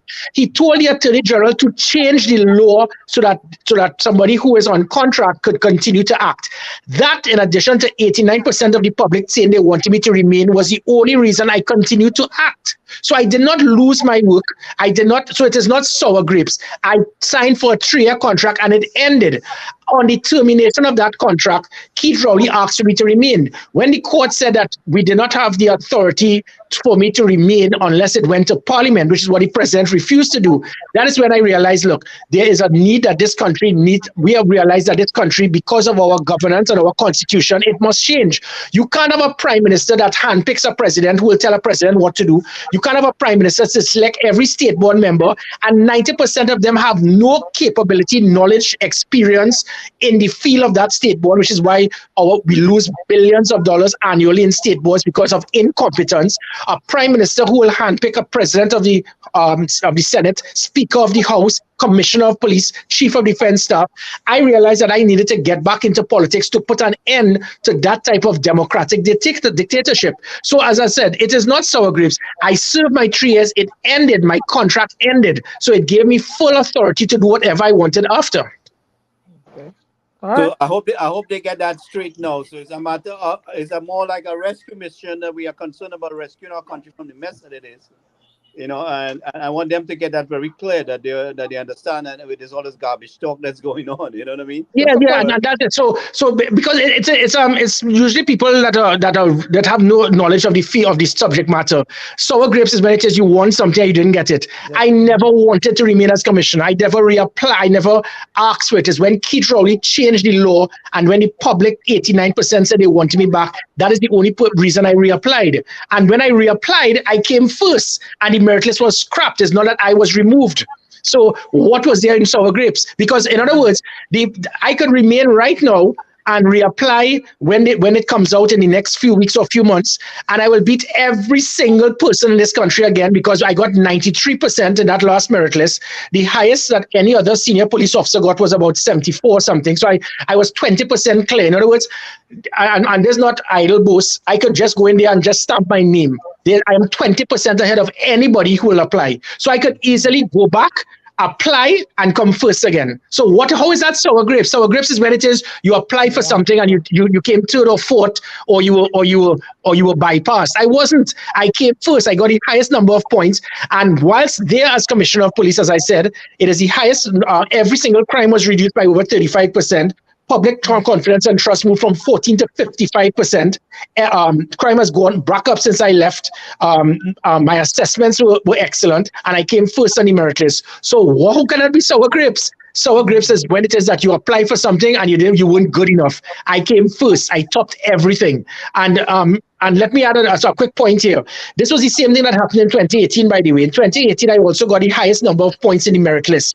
But the UNC government had appointed the then Police Service Commission, and they said, look, Gary got the highest points. We don't care. We are going to place him fourth in the merit list. That again shows we have state boards who are supposed to be independent bodies that can be controlled and manipulated by those who appoint them. And that has to end. We can't have independent bodies such as the Police Service Commission working and operating based on the directives of politicians.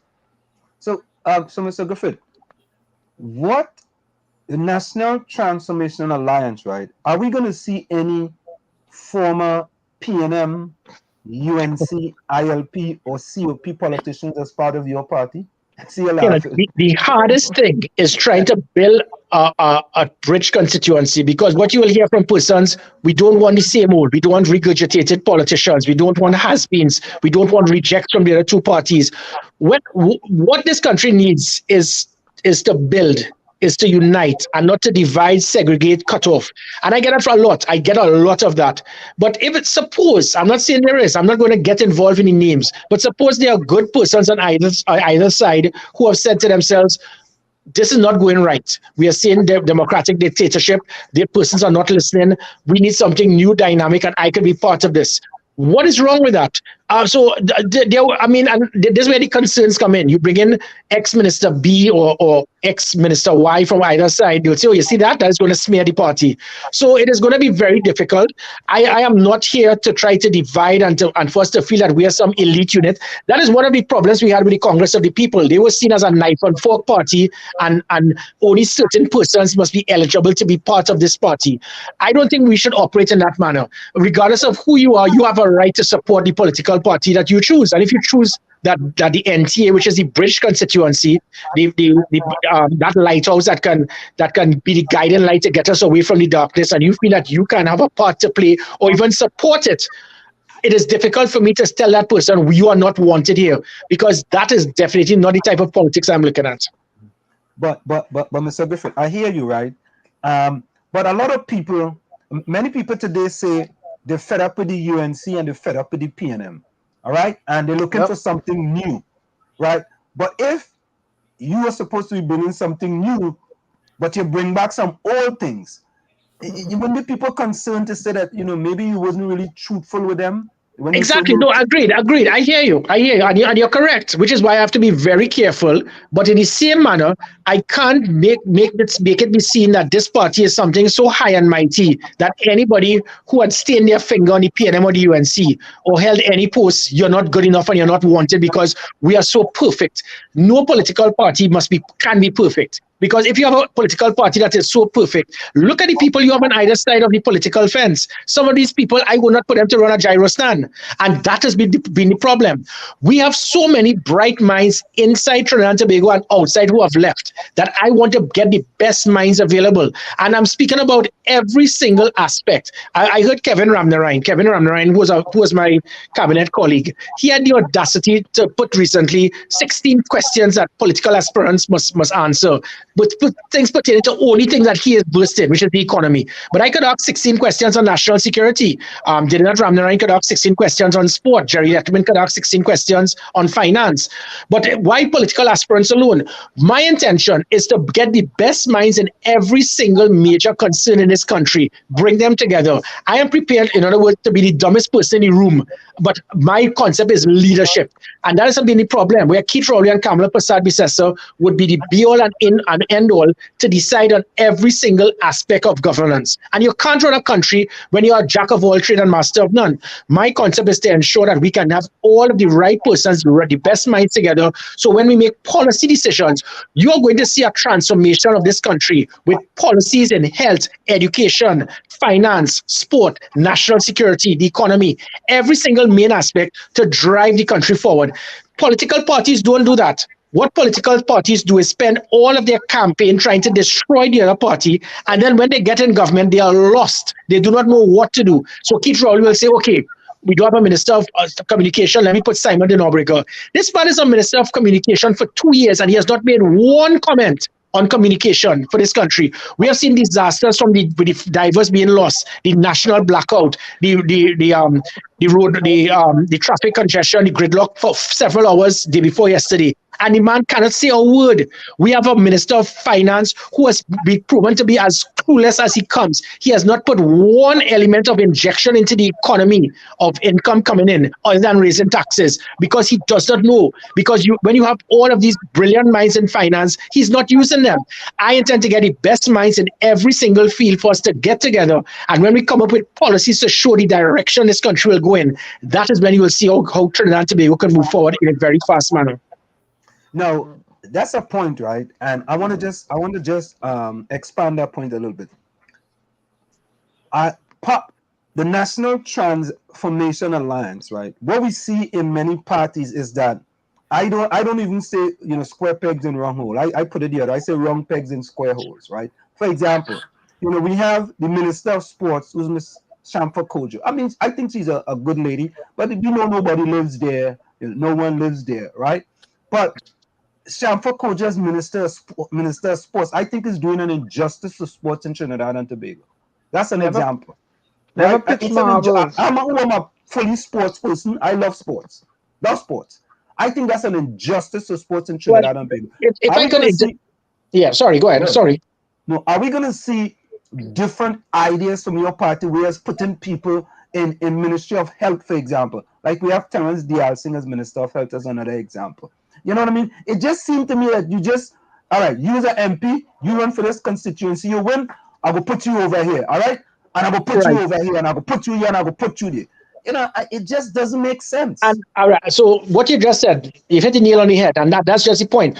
Shamfa Kudjo, she and I worked closely when I was commissioner of police because I understood the importance in sport. She admitted she never kicked a lime in her life, so she does not understand sport. And I must say that the person must be a national sportsman to be minister of sport. But what has happened in this country for 60 years? Not one government has ever seen sport as a major ministry. Sport has always been the bastard of all ministries. And that's why we have national players up until the day before they represent our country. They don't know if they're getting airline tickets. There are no training facilities. For the biggest sporting event in the world is the World Cup. Trinidad and Tobago had just a few games to qualify for the World Cup. And the government did not put a cent to help the national football team. I provided them with the ground. I had to provide them with transportation from the police service, provide meals, try to assist them with every single thing possible. Try to get some of the police coaches to assist without them having to be paid. That is a slap in the face. But then if the team wins, everybody wants to jump on the bandwagon. So we intend to make sure that sport becomes one of the main ministries, because when you look at sport will touch the nerve and the value of every young citizen in this country. Sport brings the character traits that a young person needs: health, leadership, punctuality, camaraderie, teamwork, and no government has seen it, because when you look at all of persons who have been the 41 members of parliament in the last 20 years, other than probably Gary Hunt, Alan Roberts, myself, none of them have ever represented Trinidad and Tobago in sport. So they don't know. They've never kicked a Keith Rowley is to take a golf ball 3 days a week and play golf. And that you're dealing with national teams. We have national teams that have suffered, that have paid the price. And when Trinidad and Tobago sport suffers, is because of the incompetence of our governments in not understanding the value of sport. So going back to that point, you're going to see a transformation that we have never seen before. Sport is going to be one of the major ministries. But also, you also hit a very important point. When governments, they appoint 41 candidates, and if you win 23, 18, 29, 12, 22, 19, your job is now to make these persons happy so they will not cross the floor. And you put these square pegs in round holes, because now you're trying to find these individuals into a ministry that they are not qualified in. My concept is, when you apply to be a candidate, you apply to be a member of parliament. A member of parliament is a glorified high-end councillor. Your job is to look after the value and the needs of the constituents. Keith Rowley has never once walked in his constituency in decades, because he knows that I am a minister, I am a prime minister, that is not my work. No, in this party, if and when we win, the members of parliament, your job is to deal with the concerns of the citizens in your constituency. They voted for you, they put you there, but your constituency office becomes something you will visit once a month, because your ministry becomes the be-all and end-all. That's when you have staff, that's when you have Prados pulling up and escorting you all over the country. If you want to be a member of parliament, be prepared to pull your sleeves up and work on a daily basis to serve your constituency. Persons who are ministers must be persons who have the best foresight. So it doesn't mean that the Minister of Health must be a doctor, but it is about leadership, having the capacity to understand how to run that ministry and using the best minds in the country in that particular field to make sure you can make the right decisions. Mr. Griffith, I've been saying for a while that it's imperative that representatives live in the district that they represent. What say you? No, well, I think that is not mandatory. What is important is that you have a fair knowledge of what happens in that constituency. Because if you want to be a member of parliament, you should know what is going on there. So you could easily say, well, listen, I may not have lived there, but my family was there. I lived there for a while. But if it is that you have fair knowledge to understand the constituency, similar to councillors.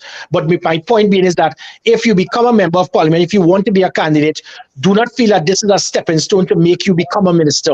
That has been the problem. You get 20. So when the PNM won 22-19, he didn't know where to put Simon de Nobrega, so you threw him in communication, even though the man's only input in communication is typing LOL in Rhoda Barrett's social media page. You have Shamfa Kudjo, who she admitted she doesn't know about sport, so it obviously affected sport. Terence Dial saying the man is a pharmacist. Okay, let me put him there as the Minister of Health. It was madness. I mean, well, then even looking at Keith Rowley, he should be the Ministry of Rocks and Stones because he's a geologist. That's his field. But point being is that you cannot be looking at the 22. I'm just giving an example. But no, my point is, no, if it is that you have leaders who understand the field, then there. But you pick 22, you pick 41 candidates, and then after you try to push them and box them into a ministry, and because of that, they make bad decisions. You didn't know where to put Colin Imbert, so you give him a position that has now virtually crippled the economy because of bad decisions, and that is what we need to put an end to.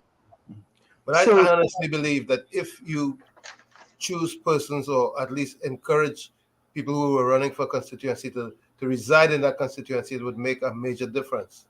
Oh, definitely. And if not, but your main thing you must know is if you do win, do not expect that your ministerial appointment is on a platter for you. Your position, the ideal thing for me is if it is that you win 29-12, the 29 persons, your job is to be a member of parliament, serve your constituents, and then you select the best minds available and you put them in the Senate. We don't need 20. And again, even we had that with the People's Partnership, we had about 24 ministers. That is billions of dollars extra because you just put in ministries out there to try to please members of parliament so they wouldn't cross the floor. No, you won 29-12, 28-13, whatever. Those 28, you have member of parliament, do your job out there. And then you select the best persons. We should have no more than a 12 to 14 member cabinet. And those persons should be in the Senate where they are the best minds available in that field. And they will select the best minds in those particular ministries to make sure they make the right decisions. That is how I would like to see a government run. Not by having candidates out there. And then when you win, you try to box them into a ministry for them to lead where they have absolutely no knowledge or no capability to lead. Now here's a question from Lana. Lana says, question to Gigi. What do you think about the high crime? I think you might answer part of this. What do you think about the high crime in TNT and for the past 3 months? And what do you think can be done to slow down or stop it? Well, it all goes to leadership, accountability, management, measurement of performance. There were about 100 policies I pumped in place, and every single one has been scrapped or dismantled, and the criminals are now benefiting. The deterrent is no longer there. The product of opportunity is now there for them. And because of that, the public is no longer giving information to the police. There's a lack of trust that is building up. Strange enough, one of the biggest reports I got on citizens is that they were seeing too many police vehicles, too many sirens, too many blue lights, because I really turned the country blue. I was lighting up the place and making life difficult for criminals. So whether you go through St. James, Woodbrook, whatever, on a Friday, Saturday night, every 3 minutes you're seeing a vehicle. You call 999. I revamped the 999 system that within minutes a police vehicle will show up because I did a lot. I piggyback, if you want to call it cheated. When I twinned with the NYPD, I looked at what they did. I visited NYPD. I met with 3 commissioners, one after the other. I actually brought in Mayor Rudy Giuliani, Bill Bratton, Bernard Kerrick a couple of years ago. And then looking at what the NYPD did, dealing with the gender-based violence unit that I formed, dealing with cybersecurity, deal with so many different things, how to deal with gang members, how to deal with developing young minds away from a life of crime through a Big Brother campaign. I did a lot from NYPD. All of these things have been scrapped. Everything has been dismantled. So gang members now who had the whole of respect for the police, they are now going back into their trade. They are going to fight turf wars. Home invasion has now has recommenced, kidnapping and so forth. But my point is this can change, but this is not going to change with a Keith Rowley as prime minister, who has his position is what I feel and not what is good for the country, and that is where it is we're going to have issues, and it will continue if he remains there. So we're going to go for a quick station identification. Mr. Griffith, can you stay with us a little longer? Yes, certainly. Okay, we're gonna go for a quick station identification. When we come back, we're gonna go to more questions in the chat because people in the chat have a lot of questions for you, Mr. Griffith. And sure. So stick and stay, don't go nowhere. It's in the village with the DAG Triplets on WZYE 95.9 FM. We'll be right back after this show. You're listening to WZYE 95.9 FM. You are listening to WZYE LP 95.9 FM, the most influential name in Caribbean radio in the tri-state area. Broadcasting from East Orange, New Jersey, the most influential name in Caribbean radio, WZYE 95.9 FM. Back with you. It's in the village with the DAG Triplets on WZYE 95.9 FM. We have with us in the village tonight no other than the former Commissioner of Police, Mr. Gary Griffith. And we're actually talking about the national Transformation Alliance, a new party that will be launched soon in Trinidad and Tobago, headed by Mr. Gary Griffith. So let's quickly go get some of these questions in the chat. Highly asks the question, Gigi, how are you going to improve the economy and infrastructure when the price of materials is so expensive at the time? Right, and again, going back to that same point, the politically correct thing is that I will say now, we are going to diversify the economy, we are going to get better jobs, we are going to improve export. That is the easiest thing to see. What we intend to do is there's going to be a massive policy that we are going to distribute to the country to show how we can get the country's economy with a massive injection that can turn around the economy, turn around the country. So I wouldn't want to get into the details at this time, but it is not going to be what happens now. For the last 7 years, the only source of income this country has seen has been the government lifting taxes. And I can give you simple examples. When it is you look at the most basic business, what you do is try to increase your income through diversification or whatever, but you can also try to minimize your costs. One of the easiest ways to minimize costs is by the reduction in corruption. When it is you have a prime minister and a government, you get in government, what you do is that you appoint state boards, and the state boards become individuals, as I mentioned, who have absolutely no knowledge, qualification, or experience in that field, and wrong decisions are made. It is a recipe for corruption.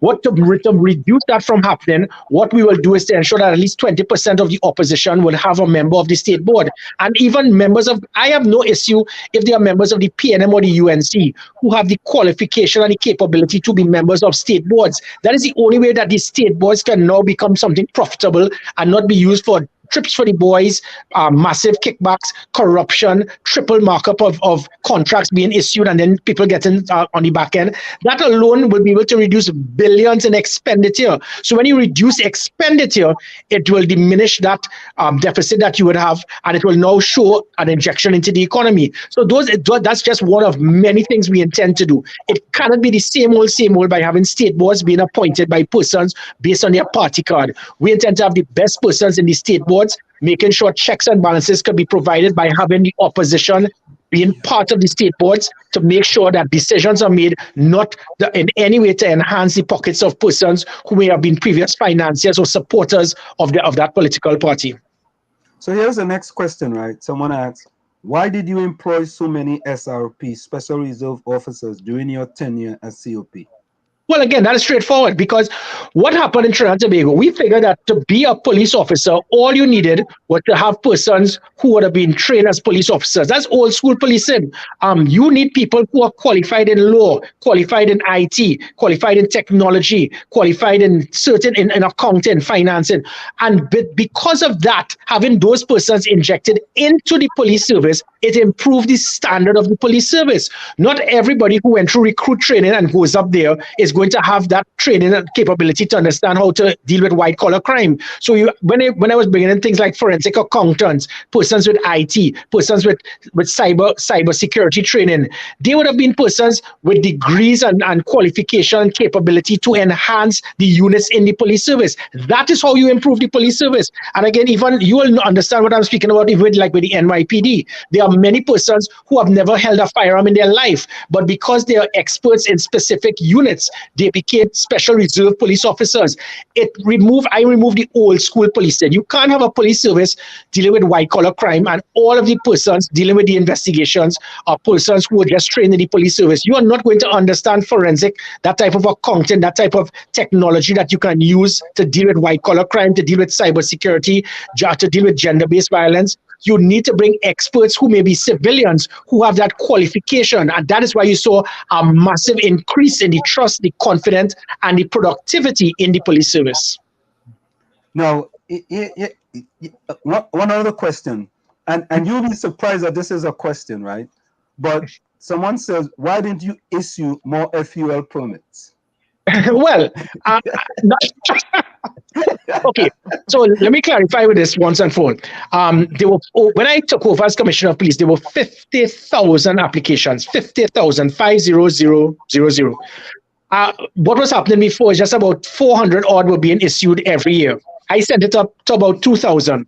Sent it up to 2,000 meant that in my 3 years, 6,000 persons got firearms. So that was not even, that's less than 1% of the population. But in that 6,000, I had to make sure that those 6,000 persons, you can't just give away firearms similar to the US system, which is very more relaxed. But what I did is to make sure that persons who had the firearms, they were qualified, they were trained. And whereas before me, persons who were getting firearms, they were negligent discharges, they were losing their firearms, they were using it to commit crime. In that 6,000, not one was lost, not one was stolen, not one was used to commit a crime, not one was used to commit a murder. So when you hear the total ignorance by Fitzgerald Hines of them saying that there's a concern about legal firearms being issued, all 100% of all violent crime and murders committed were by illegal firearms, but they had a concern with legitimate firearms. Mind you, that the list of ministers, prime ministers, and so forth who wrote and asked me to help their friends and their colleagues to get firearms, the list was long and distinguished. So it was okay for them to get firearms, but not for the man who has agriculture, not the man who's trying to protect his property, not for the businessman who's trying to protect his wife from being kidnapped. They shouldn't get. Only politicians and their friends should get. And it showed the bias by those individuals. So I had to be very careful. So there was still, I agree, there was still 50,000. But when you had Stanley John making the most ridiculous comment to say that I was militarizing the society, this man is a dinosaur because he obviously didn't understand that the society had already been militarized by criminal elements having easy access to firearms. So what I was doing was giving law-abiding citizens a fighting chance. So, but because if the state can't protect you, you have a right to protect yourself. And there were hundreds of lives probably saved because of it. So, and half of those 6,000, by the way, were previous or present police officers, fire officers, customs, defense force, immigration, prison officers. So, those individuals needed to get a firearm because when they left duty, as the court stated a few months ago, you cannot take home the firearm that the state has issued you because they only see you as being a prison officer or police officer or soldier when you're on duty, which is madness. So half of those were for law-abiding, but for the law enforcement officials, past and present. But there was still 44,000, but I had to be very careful. I was just working on ensuring persons could get firearms based on the requirement. If you wanted more to get, well, then you have to make it more relaxed. If you want less to get, well, then you tighten it. I was doing the right thing. Commissioners before me, they used their personal view, which showed immaturity at the highest level. What Stephen Williams and Dwayne Gibbs and Philbert thinks is of no consequence. What I think is of no consequence. There's a law. It says that if you have what is required, then you are eligible to apply. And there should be no reason that a commissioner should say, well, I don't care because I don't think that citizens should get firearms. That is, nobody made you God. If you are concerned about it, let the court, let the parliament change the law to state that somebody must not get a firearm. But our laws are very outdated. You can be 18 years old as a police officer and get a firearm. You can be 18 years old as a security guard and get a firearm. You can be 19 years old and have a multi-million-dollar business, but you have to be 25 to get a firearm. It is outdated and no government has touched this problem. So here's a question from Lana. Lana says, so much violence against children that ends in death. What can be done to prevent it? Well, when I was Minister of National Security, Diana Wyatt, she actually remembered that I was the one who drafted that law at the time to deal with the Children's Act, to try to protect children. And the same thing I formed with the gender-based violence. The reason why I became a soldier, the reason why I became a security minister, the reason why I became a commissioner of police, I hate bullies. I hate when especially persons, they target elderly, women, children, anyone who may be seen as vulnerable, even animals. Mm-hmm. And I have pushed heavily to fight this.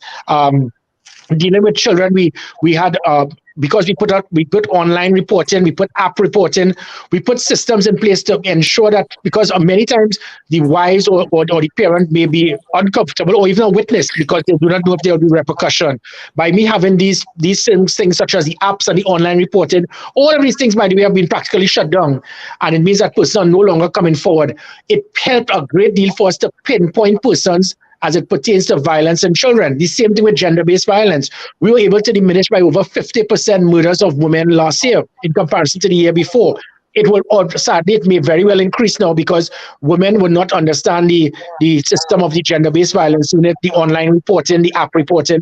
And all of these things were critical because you need a degree of confidentiality to ensure that persons know that I can come forward, report it to the police, and there would not be further reprisal by the individuals and make me even a greater victim. You know, one of the things I see, Gary, is a lack of resources for the police. When somebody comes to the police station for help, there's a lack of resources available where you can extract that person, put that person in, in a situation, and just secure them, until you can further investigate, if a person it seems to be in danger. There's a lack of resources. Maybe you can elaborate on that a little more. Yeah. I changed that, and it has now scrapped. So what happened before? It was sad. I heard that there was a situation where a woman was raped, her clothes were shredded, and she went to a station, and the police officer told her get out of the station because she was improperly dressed. We'll have other situations where women will come to make reports of domestic violence. The officer will say, lady, that's a husband and wife thing. And probably because that police officer himself is involved in doing that to his wife, so he doesn't see the problem. This is why I formed the gender-based violence unit and then the sexual offenses unit to deal with all of these situations where it is that you have the abuse of women, children, elderly persons, by making sure there's a specific unit qualified and trained to understand the sensitivity of these reports. So it cannot be a woman coming to a station to make a report, and then the station, or by the time the woman gets back home, the husband knows about it because he and the police officers are friends. That is why I formed that unit. That is where so what it did, it escalated. When NYPD told me that when I form this unit, it is going to triple the number of reports, I said, well, that means that that means that we're doing wrong. He said, no, it means that women are now going to be more confident to report it. And then when you report it, you now ensure that the men who are the elements involved in the crime, they can be monitored, targeted, and now be seen as an individual that we can ensure that we can monitor them through that diary to ensure that he will no longer commit that act. So with all of those things being done, it ensured it totally diminished that concern. And then I put in the stations specific areas in the stations solely for women who are raped, who are attacked. A woman will usually be raped, and then for 24 hours they're telling her you just need to sit down on that bench and you can't take a shower. And all of those things, because you have to test her and swab her and so forth. All that changed. I formed specific areas throughout the country and stations to ensure that all of these individuals, there will be a degree of sensitivity, confidentiality, making sure that they will be treated in a proper manner. And when I started transforming the police stations, individual of certain police officers, old school, they ran to Keith Rowley, ran to Fitzgerald Hines, whisper in their ears, Gary is shutting down stations. I wasn't shutting down stations. The fact of the matter is that when you look at, we have more stations than NYPD practically. And NYPD has to deal with probably over 7 million people. We deal with 1.4. It shows that it's the old school of Trinidad and Tobago, where we believe that every time there's a crime, you build a police station and put it on a corner. Less police stations meant more police officers out in the street doing patrols. Some of the officers didn't want that, so they started reporting to their politicians. Gary Griffith shutting down the station, shutting down that station, and the politicians in a foolish manner took the bait and started telling me, "Don't shut down the station." When you do, so every corner is a police station. Let me give you an example for persons who do not know Trinidad so much. When you leave from Maraval, you drive 3 minutes and you get to the station in St. Clair.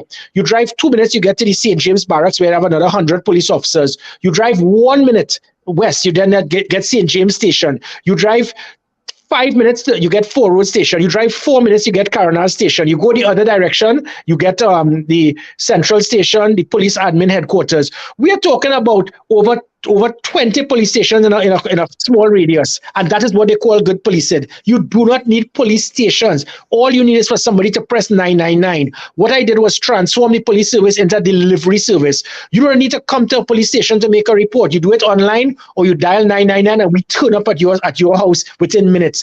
That transformed the police service, and by doing that, it meant that the stations, I started transforming them to deal with sexual offenses, to deal with abuse of children, abuse of elderly, making sure there were specific rooms, testing labs for confidentiality. All of that has been shut down thanks to Keith Rowley. I hope you guys listen to that carefully. Exactly what you just said there. All right, Gary, listen. Gary say we you want me listen to very ask him to carefully. say it again? Anything your namesake say we listen very carefully. Hello. That's the facts. They wanted facts. There's the facts from the horse's mouth. Here is Gary Griffith telling you exactly. All right. But before we comment, Police Commissioner, Mr. Griffith. So which one of your recommendations can compare to Gary Griffith's performance that he did in the last 3 years? All right, this is what we needed in Trinidad and Tobago, and what we absolutely need. And I have of serious concern, because I think we're heading down a very slippery slope at high speed, which I'm very worried about. And there's been, we've seen the evidence, in the public domain, what's happening in the country. And we should all be concerned. Mr. Griffith, before becoming Commissioner of Police, you really didn't have any policing experience. Is that true? No, I didn't. I was 17 years experience in the Defense Force, National Security Advisor, and Minister of National Security. But it moves in similar line to Jamaica. If you're aware that the Commissioner of Police now in Jamaica has no police service. And that is where it is we got the problem. The reason why I topped the merit list in 2018, got the highest points in 2018 and 2021. Being the Commissioner of Police, you do not need to be a police officer. It is about leadership. I don't know if you're aware that to be the NYPD Police Commissioner, you must not be a serving police officer. I don't know if you're aware of that. And there's a reason for that, because it prevented some degree of complacency, a degree of helping out your batch, turning a blind eye. So even in your own NYPD, the serving Commissioner of Police must not be a serving police officer. So, but shouldn't he have policing experience?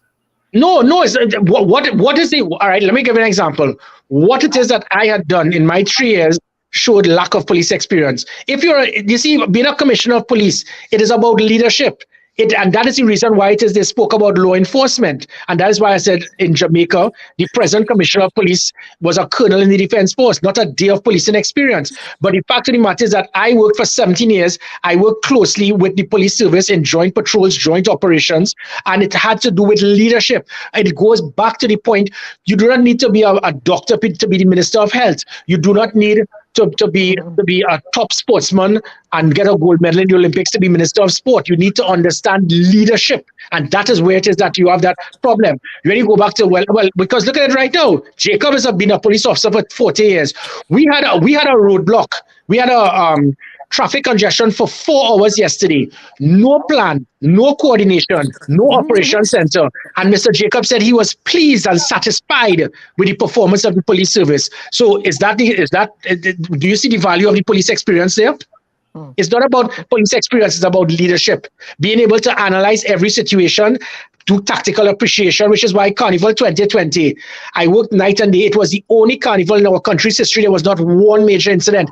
Every single fete event, Monday, Tuesday, Juve, not one incident, because I turned that into a massive operation plan. Police officers are not knocking police officers, which is something that we need to improve.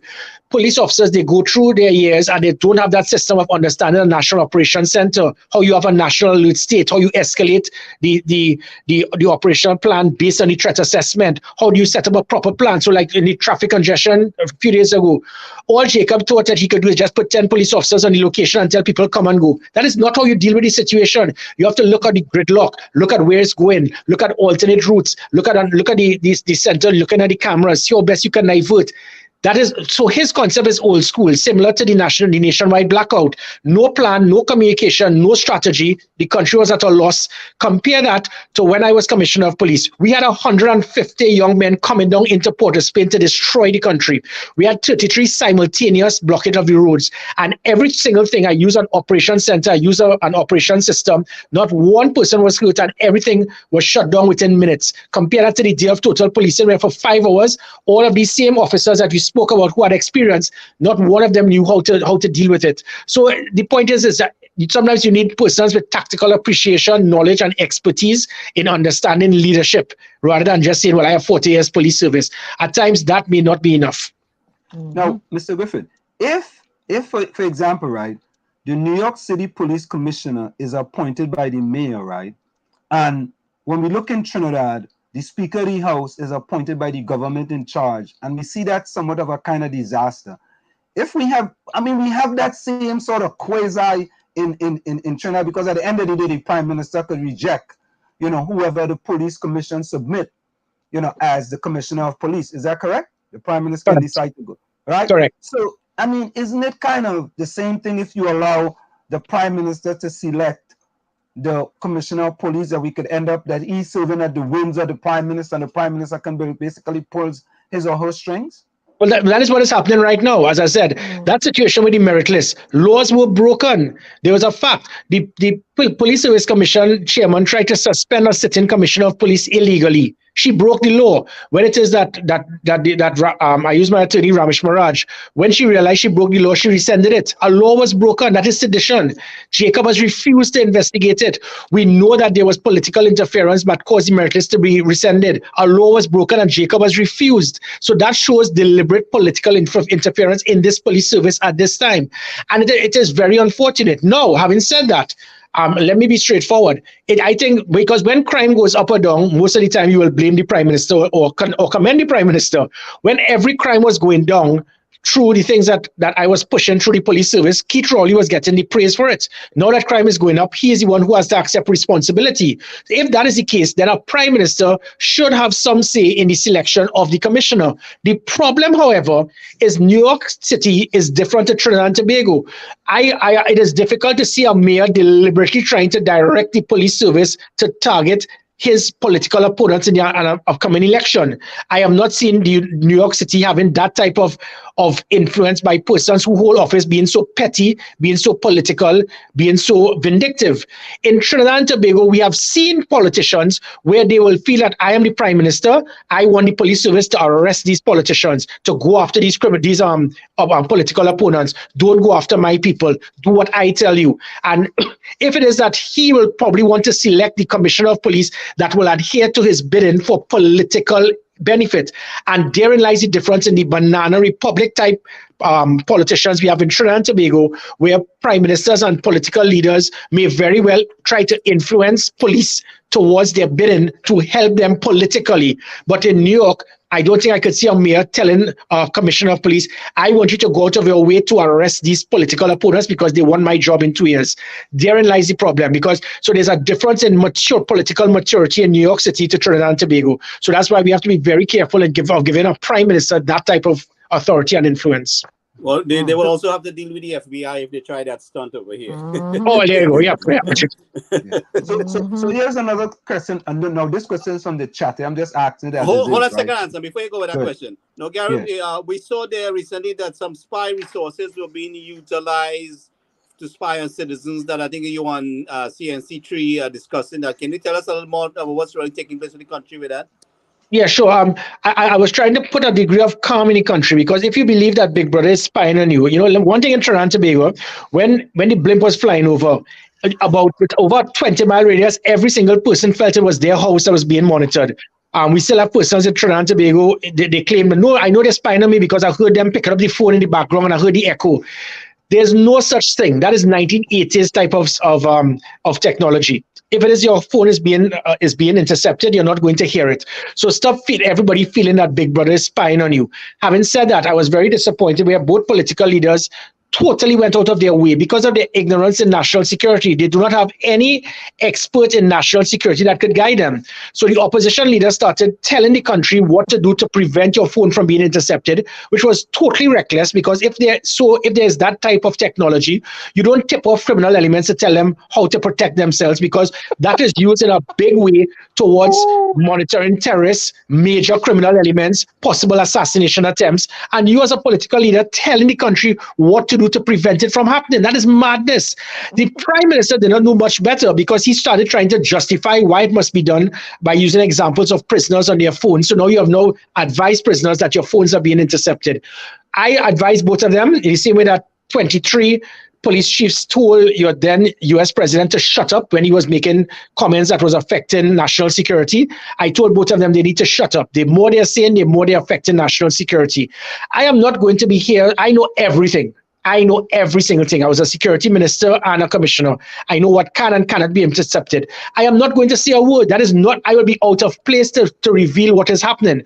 However, my one concern is a senior minister continued to harass and intimidate me to appoint a junior constable to be in charge of the equipment. And the person who's in charge of that equipment can very well be the person that could dictate whose phones will be intercepted or not.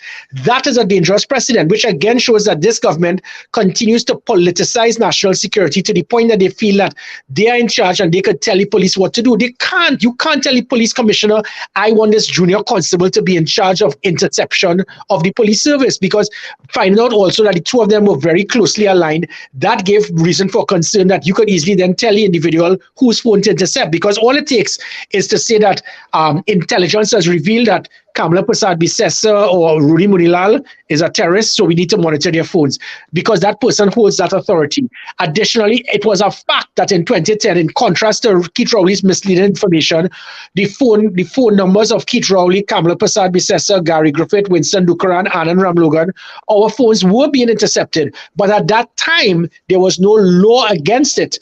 So what it is, we formed the Interception of Communication Act in 2010 to ensure that for that to take place, only if a warrant is signed by the Commissioner of Police, the Chief of Defense Staff, or the Director of the SSA, can that information be extracted and used as evidence against you in court. It doesn't mean that the persons who are in charge of the units can easily use intelligence to sign a warrant to monitor your conversations.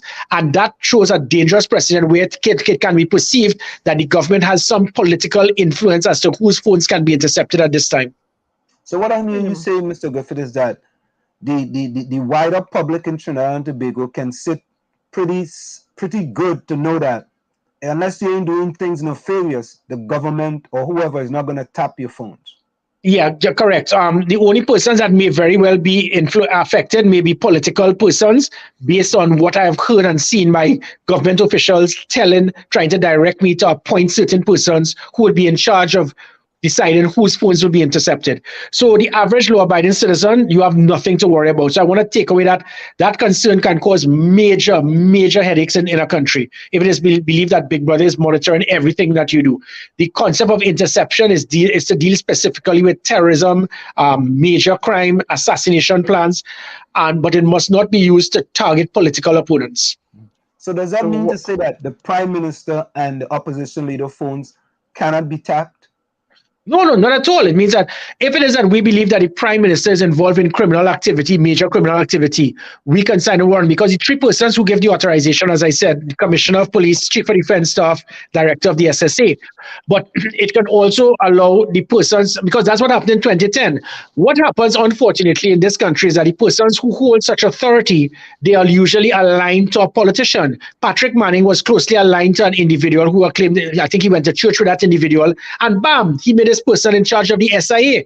And that person was the person that will decide whose phones were being intercepted. We move on to Kamala Prasad Bisesa. Bam! She finds Rishmi Ramnarayan to be in charge of dealing with such interception. We then move to Eddie Dillon as the Minister of National Security. He appointed George Robinson, who for 30 years in the Defense Force, the man never held any position of intelligence, but you put him in charge of the SSA. I was in charge of the Defense Force intelligence, so I know. Then you now move on to a senior government official trying to intimidate a Commissioner of Police to appoint a constable in charge of that location.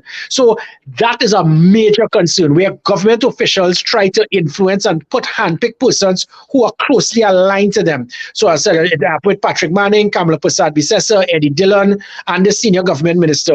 And those things are very dangerous, because it shows that there's a line in politics that must not in any way be used to influence national security. And this government has done it constantly. Keith Rowley has spent more time saying that he's the chair of the National Security Council more than he's the Prime Minister, because he believes that position gives him some operational authority. It does not. The chair of the National Security Council, the NSC, is a subcommittee appointed by cabinet. It holds no power in our constitution, but he believes that's why it is he will say, I will appoint members from Barbados and Gary Griffith. You have to make them SRPs and have them investigate police officers in the DSS matter, or you have to make these British attorneys SRPs for them to investigate political opponents.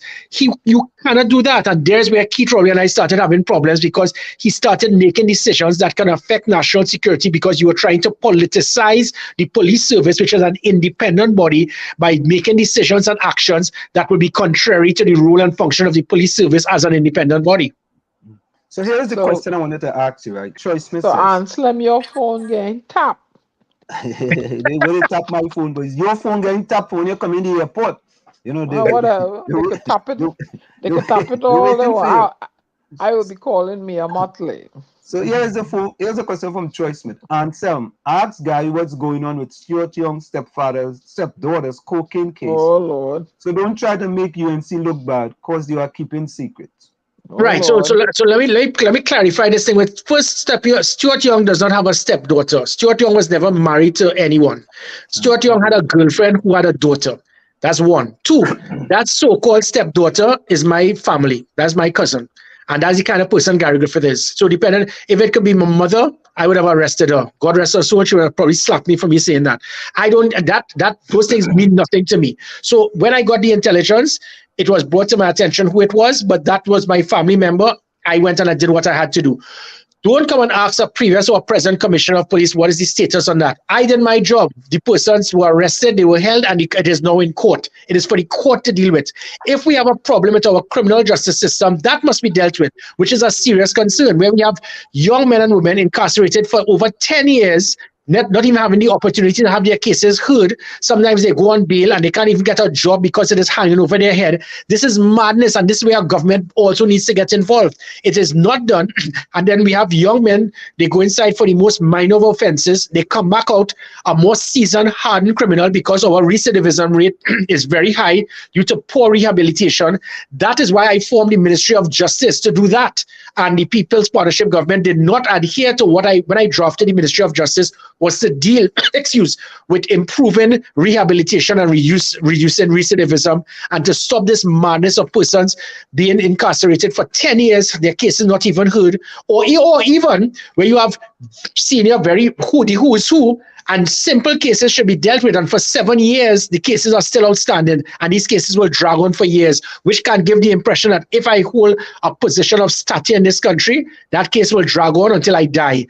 Those are the things that we must put an end to, because it allows persons in certain aspects of society to feel that they're untouchable, and it allows the most junior person to feel that, well, I know that I could be set up by the police, or even if I commit an act, I cannot find my day in court. People are incarcerated for 10 years for cases that if they are found guilty, they will be guilty for 2 or 3 years. That is unbelievable, and this government or the previous, they have not touched it. So going back to this thing with Stuart Young's stepdaughter, that was not his stepdaughter, it shows again the situation. This was handled 3 years ago, and up to now this matter is still outstanding, and that is only because of the flaws in our criminal justice system. That has nothing to do with the police. So I got a WhatsApp question here. It says, Gary, speak about the divers in Paria, and is he aware of the 4 people still on the boat, and what is his opinion? Right. So again, when I spoke about governments dismantling national security assets, this was in the same way that the PNM, and rightly so to some extent, attacked the UNC for shutting down the SORT and the OPVs and the blimp and so forth. They did the same thing.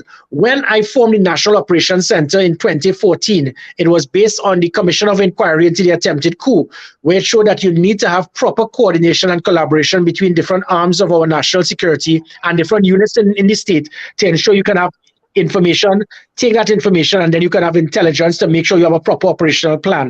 In 1990, during the attempted coup, the special branch had information, the Defense Force had information, the SIA had information, and it wasn't shared. Bam, 1990 took place, and then after, they all said, oh, but I didn't know that. If I knew that, you would have told me, and then that is why you formed the National Operations Center. When I formed that National Operations Center, it provided that coordination and collaboration between different arms of the protective services. So when I just said that during Carnival 2020, there was not one incident, it was because of that. We were monitoring everything 24/7. We turned the Savannah into a lockdown similar to what you do in Times Square to see the ball drop. Anything that went inside there. It was the first time not even a pickpocket took place in the Savannah for Carnival. The reason I mentioned that, going back to the divers, is that this provides an avenue for an immediate operational plan. So when we had the massive flood in Chaguanas in September 2020, the country knew what was happening. It was in real time. Different arms in the protective services knew what was going on. The citizens knew what was happening. So Carnival, the flood that took place in Chaguanas, the earthquake, the Rhodesia riots that were taking place, we were able to lock it down through the NOC. By this government shutting down and dismantling the NOC, had the NOC been in operation as it's supposed to be, you would have had immediate arms from the Ministry, from the Trinidad and Tobago Coast Guard, the Ministry of Energy, the Ministry of Public Utilities. They would all have been getting information within minutes and come to an operational plan. One hand did not know what the other was doing. It is similar to what happened in the national blackout. blackout. Nobody knew what to do. Nobody knew what to say. Stuart Young, in a very foolish manner, said they gave it to the ministry, to TSTT, to keep the country updated. So what TSTT did is every hour say that we're working on the problem. Similar to the traffic gridlock for hours. Nothing came because you have a minister that lacks communication. And even so, going back to the divers, had that National Operations Center been effective, information would have been fed immediately. So persons at Paria, the Coast Guard, everyone would have known what was happening. Coast Guard may not have blocked persons from going in. Everybody would have had immediate information, and an immediate operation plan would have taken place within 2 hours if that National Operations Center was effective. Instead, they turned it into a spy agency to become fully part of the SSA. 75 million US wasted, where that system is what is used to lock down a country. It makes the safe city model, and it prepares the country for any natural or man-made disaster, and for proper collaboration and coordination between different arms to make sure you can have an immediate operation plan. So when you go back to that situation with the divers in Paria, that therein lies the problem. It was because of that. So when Keith Rowley decides to handpick people to say, let's come with a report on the nationwide blackout, your main report should have that your failure of your government by not utilizing the NOC in a proper manner, you caused the national blackout to have people totally confused, just like the traffic gridlock 2 days ago, and just like the situation with the divers in Paria, where one hand didn't know what the other was doing, and for 3 days, nobody knew what to do. What about the 4 people who on that boat that capsized? The 4 people that the boat that was, I think, going to St. Vincent on Grenada, and four people were stuck in the boat. It turned over, and there was 2 people that survived. What about the situation with that? Well, again, that situation is still being investigated and ongoing. So usually I try to avoid making comments until you get further information. So I know that information is a little ticklish at this time because it has not yet been completed. So I wouldn't want to make any comment until they complete that investigation. No, someone else asked. But yet it falls back to the National Operations Center where things are not organized. We are not prepared to respond. Yeah, well, again, had there been the National Operations Center, you'd have been arms from the Air Guard, from the Defense Force, the Coast Guard, different elements from the ministries and so forth that could, and the Ministry of Foreign Affairs. Again, all of that is collaboration. That's why that NOC is something that's supposed to work 24/7, and you have different representatives there. I turned up there earlier New Year's Eve, and the place was empty. You could have played small goal football. You're supposed to have representatives there all the time. So in case, you all have it in New York. I saw it. I saw your system. It is used for, as I said, when the ball drops. After 9/11, they understood the importance of that operation center and a ground zero operation mobile center to make sure that you could have coordination and and the person who has that decision to make, he can make an informed decision by getting all the information in real time. That is what needs to be done. But as we have seen with that same disaster you mentioned, with the fishermen, with the 4 divers in Paria, the nationwide blackout, the gridlock that went on for hours yesterday, one hand doesn't know what the other is doing. And then you have the police, acting commissioner of police saying, well, he was confident, he was comfortable. The new norm now is every time there's a public holiday, what the police will do is have roadblocks for hours. So you had roadblocks for hours yesterday in Maracas, and then dozens of persons had their vehicles broken into in Maracas. So you got a double whammy yesterday because, again, bad planning. So police all out there putting out roadblocks for hours, and then when the people turn up in Maracas, they break into their car because there's no police to secure the environment. All that has to do with a proper National Operations Center. When I realized there's Sunday coming, Maracas, beaches are going to be open because of COVID. Immediate operation plan where I extract officers from certain divisions where there are no beaches and put them to support the officers in the Northern Division in Maracas. That is how you operate. So you have to utilize your resources in an effective and efficient manner. That can only be done if you have an operation command center. So we had a commissioner's command center, similar to what the NYPD commissioner has. You have an operational command center at Knowsley. All of these things have been shut down. The 999 system has now been virtually non-existent again. People will call and you'll be told to go to report it to a police station. So again, these are thanks to Fitzgerald Hines and Keith Rowley, every single thing that I put in place to transform the police service and to improve the police service and to minimize crime has now been dismantled. And that's what we saw, disaster after disaster, from the fishermen, the fishermen being lost at sea, the 4 divers in Paria, the nationwide blackout, the gridlock the day before yesterday. No planning, no coordination, void in leadership. Now, I'm not sure about this, right? But Rajvi says, what is your opinion regarding the U.S. State Department Human Rights Statement for 2021 about Trinidad and Tobago that was released last week. I don't know what that is, but I'm just... Well, one of the things they stated, obviously there's a concern about abuse of power, but again, under my watch, it was the highest number of police officers being arrested, the highest number of police officers being suspended, putting things in place such as body cameras for police officers, body cameras on the dashboard of the police vehicles. So never before have we seen systems put in place to measure police officers, make them accountable. The PCA, the Police Complaint Authority, said there's never been such a good relationship with the police and the PCA, because before the police will see the PCA as being just a obstructionist. So it showed that we did a lot to minimize abuse of power by the police. The only thing that I find a little bit of concern is that if one of the things they mentioned would have been that situation with Andrea Barrett, where that matter is still being investigated, and there were 2 persons who were suspects who died whilst under the hands of the police. But if you decide to target SWORD for it, how come you didn't target the IATF when 3 young men were killed and it is perceived in cold blood in Mova? Why you didn't shut down the IATF? Why wasn't that mentioned? Because of all the police killings that took place, SWORD, which is the frontline unit that deals with all major combat, the number of murders in SWORD was 5% compared to other major units in the police service, such as the IATF, the Northern Task Force. And it's not to blame them or to question them. But my point being is that until you provide a verdict and you say that persons broke the law or they abused their authority, how can you just automatically handpick SWORD to say, well, because of this one incident with these 2 persons being killed, that there was a concern, but you're not speaking about the IATF shooting in Mova or the dozens of other persons who were killed at the hands of police officers.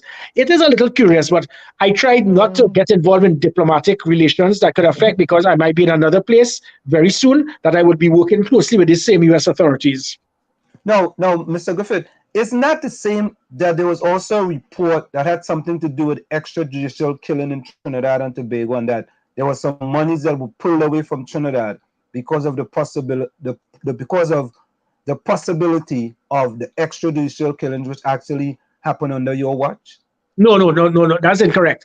What they were saying is that they would not fund SWORD until the investigation with the Andrea Barrett, the 2 persons who were killed under police custody, will be dealt with.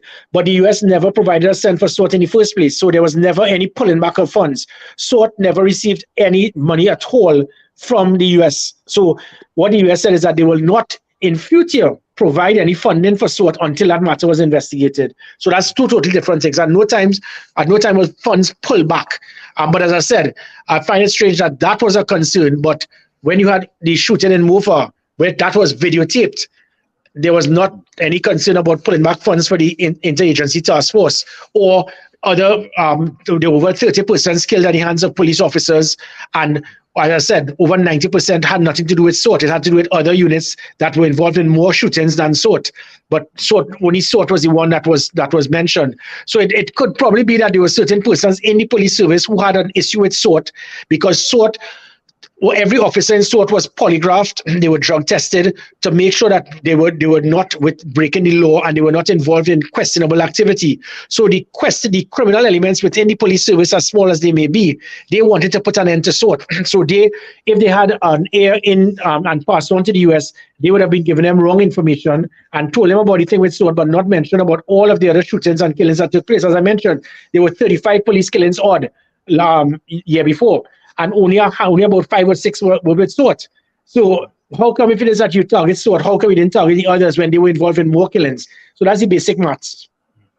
But Mr. Griffin, don't you understand the population concerns that, there was this issue with the guy that fell off a chair and died, the perception of something like that? No, who fell off a chair and died? Who said anything about a guy falling off a chair and died? No, there was this perception with an incident that happened when there's something to say about a guy was on a chair. But nobody ever said anybody fell off a chair and that's how he died. That is a lie. And that is the one thing with Trinidad and Tobago. Rum shop talk and lies. It's a PNM propaganda. If you say the same lie over and over, people will believe it. So what actually happened with that? At no time did anybody ever say that somebody died as a result of falling off a chair. That's a total lie. That never happened. What was the actual situation with that? Well, again, there's a matter like that. Because when it is you ask the commissioner of police what I said, there were 2 persons that were held. They were resisting arrest. There were altercations. The police, when they realized that one of the individuals had injuries, they sent him to the for medical attention at the hospital, as they should have done. So they adhered to the standard operational procedure. They decided to ask him if he wanted to lay on a bed. He said no, it was okay. He would just sit down. Whilst he was seated on his chair, he collapsed, and they immediately looked at him. They checked his vital signs. They operated on him, and he died. How could anybody see that to say that the person died because he fell off a chair? I mean, that is unbelievable. That is exactly how it was quoted. How could you see that to say that the man died because he fell off? That was deliberate interference and mischief, because there were individuals inside and outside the police service who feared SORT. SORT was the catalyst to clean up the police service and criminal elements. There was a fear factor. SORT had to be eliminated because criminal elements, not just with sagging pants known as gang members, but persons in shirt and tie, had serious concerns of the intelligence that SORT was getting, that was targeted and getting close to them. This was big business that we were getting onto. And Gary Griffith, SORT, and others had to be removed because I was stepping on toes in the wrong places. So here's a question we got to that, right? First said, Mr. Griffith. Listen to that carefully. Yeah, we listened very carefully, Gary. First said, Mr. Griffith, how can I trust your words about taking action and doing the right thing, but you hid a lot for Dr. Rowley while you were COP? Only now the public knows about a lot after you resigned. Well, again, there's a difference with if somebody broke the law, I will deal with it. At no time I challenge anybody to say that if somebody did something illegal, I blocked it, or I covered it. I never did. You can look at the Anand Ramlogan, the Gerald Ramneys being arrested, the Marlon McDonald's being arrested, my own cousin being arrested. I don't cover for anybody. So anybody who said that, you're a liar. At no time have I ever covered for anyone. However, if you're doing something that is unethical, it is not my responsibility as a commissioner of police to blow the trumpet and to boast or to state what a politician is doing in an unethical manner as a commissioner of police. If I am not the commissioner of police, then I could talk. But because I'll give you a simple example. We are hypocrites in this country, because the one time Keith Rowley did something in a very questionable manner is when he made the statement to allude to the fact that as the commissioner of police, we have a right to arrest persons if they are partying in their homes. And I had to educate the Prime Minister, because he seemed that his legal persons there, Faris Alwari, Stuart Young, they did not have the knowledge to brief the Prime Minister to state that under the public health regulations, the police cannot arrest anyone in their private property. You could only arrest them in a public place. So he jumped up there on his high horse again, thinking as the chair of the National Security Council, he could tell the police who to arrest, which is what a bad habit he had. And he said, I will remind the commissioner of police that nobody is above the law, and a person. So he would be, and this had to do with 3 women who were dancing in their home on their private property. And this man, as crazy as he was, thought that the police could and should arrest them. I exposed his ignorance by educating the country and to brief all police officers. Do not take the bait by this Prime Minister, who is clueless in understanding the law, that he is trying to tell us that we must arrest persons in their home. That is what happened in 2010 when Kamala Prasad Bisatsa and the government tried to influence weak senior police officers, and they went ahead and arrested 500 persons illegally. It was not going to happen on my watch. I was not going to affect the constitutional rights of citizens. So I stood firm and I made a public statement, and the same PNM fanatics said, how dare you decide to cross-examine and question the Prime Minister's statement? When Rowley speaks, you just listen. And that was a simple example. So I said, you see me? Let me not say anything. Let him operate in an unethical manner. I will not say anything as Commissioner of Police. When it is, I realized that laws were being broken in that matter with the merit list. Immediately, their job was to ensure that I did not return in office for a day, because I would have been, as the commissioner on the 14th of October, before I left, I directed DCP Jacob to launch an investigation into sedition and misbehavior in office by government officials for trying to influence an independent body from in the performance of their duty, and even a president by not doing her job, by not adhering to the law to forward the merit list. So I did my job, even as commissioner, by ensuring and directing that this matter be investigated. So to say that I did not do what was required, that is a lie. No, I am no longer the commissioner of police. There are certain things that Keith Rowley was saying and doing to me that is in an unethical manner. No, I could operate in a thing, but I'm not going to deal with private. I'm not going to be petty like Keith Rowley, where text messages between he and I. He will pass it on to the public. That is his little boy. You see, he could do that. I am above that. What I would say though is, if there are things that are done in a questionable manner, it is my right to tell the public this is how this government operates, and they should be removed. Now, what's the status that you passed? You said you passed on an investigation to DCP Jacob. Whatever happened to that investigation? He has refused to touch it. I have written to the DPP, the Police Complaint Authority, and the Police Service Commission. The man has refused to do his job. Look at Emailgate. Emailgate was something typewritten by someone. You saw anon@gcot.com. There were 17 typographical errors. So you know that it can't be an email. It was deliberate, someone typing. The police left no stone unturned. They wanted to seize computers, seize phones from government officials, and nobody reported a crime. But because it was a matter of national importance, the police service ran for 3 years dealing with this matter over Emailgate, which was just lies and hearsay.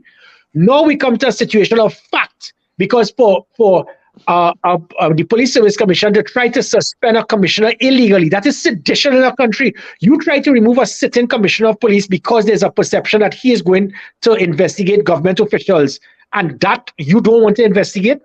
You have a situation where the whole country has it, that government try to influence an independent body from removing a merit list and not adhering to the laws of this country, and you refuse to act. This is what this man is doing. That is how this country right now is being held, is under dictatorship. And that, therein lies the problem. So I, as a commissioner, gave a directive to him to have it investigated, and he has refused. And that is where the Police Service Commission should have pulled him in immediately for refusal to do his job. The Police Complaint Authority, as a citizen, I have reported that crimes were committed and the police have refused. Because let me tell you something, all that Jacob needs to do is to go to the 4 previous PSC members and say, listen, what happened? And, you know, every PNM supporter should want this matter to be investigated to clear Keith Rowley's name. Because just suppose Keith Rowley did nothing wrong. The 4 PSC members will say, well, we made a mistake. But if by chance these 4 PSC members said that they were told by the chairman, and the chairman says and admits that a senior government official ordered, influenced, intimidated, harassed me to withdraw the merit list, that is a criminal offense for misbehaving in office, and that person will be arrested. That is how serious this matter is. So here is another question from the chat, and we're going to get one last 2 questions here. It says, Ulrich asks, please ask Gary, why was Dole in Sealots killed? Well, that was straightforward. I mean, the fact of the matter is that I don't get, and that is why it is I insisted that body cameras must be used on all police officers going into any operation. The investigation, the findings, the police went in there. They said that the individual had a firearm. He drew the firearm. He fired at them. They fired back. Coming to that, there were witnesses there. There were police officers. I am not going to go into details of a matter that was investigated. What I can say is that I immediately directed that police officers must have body cameras, and the cameras must be turned on when you move into any operation.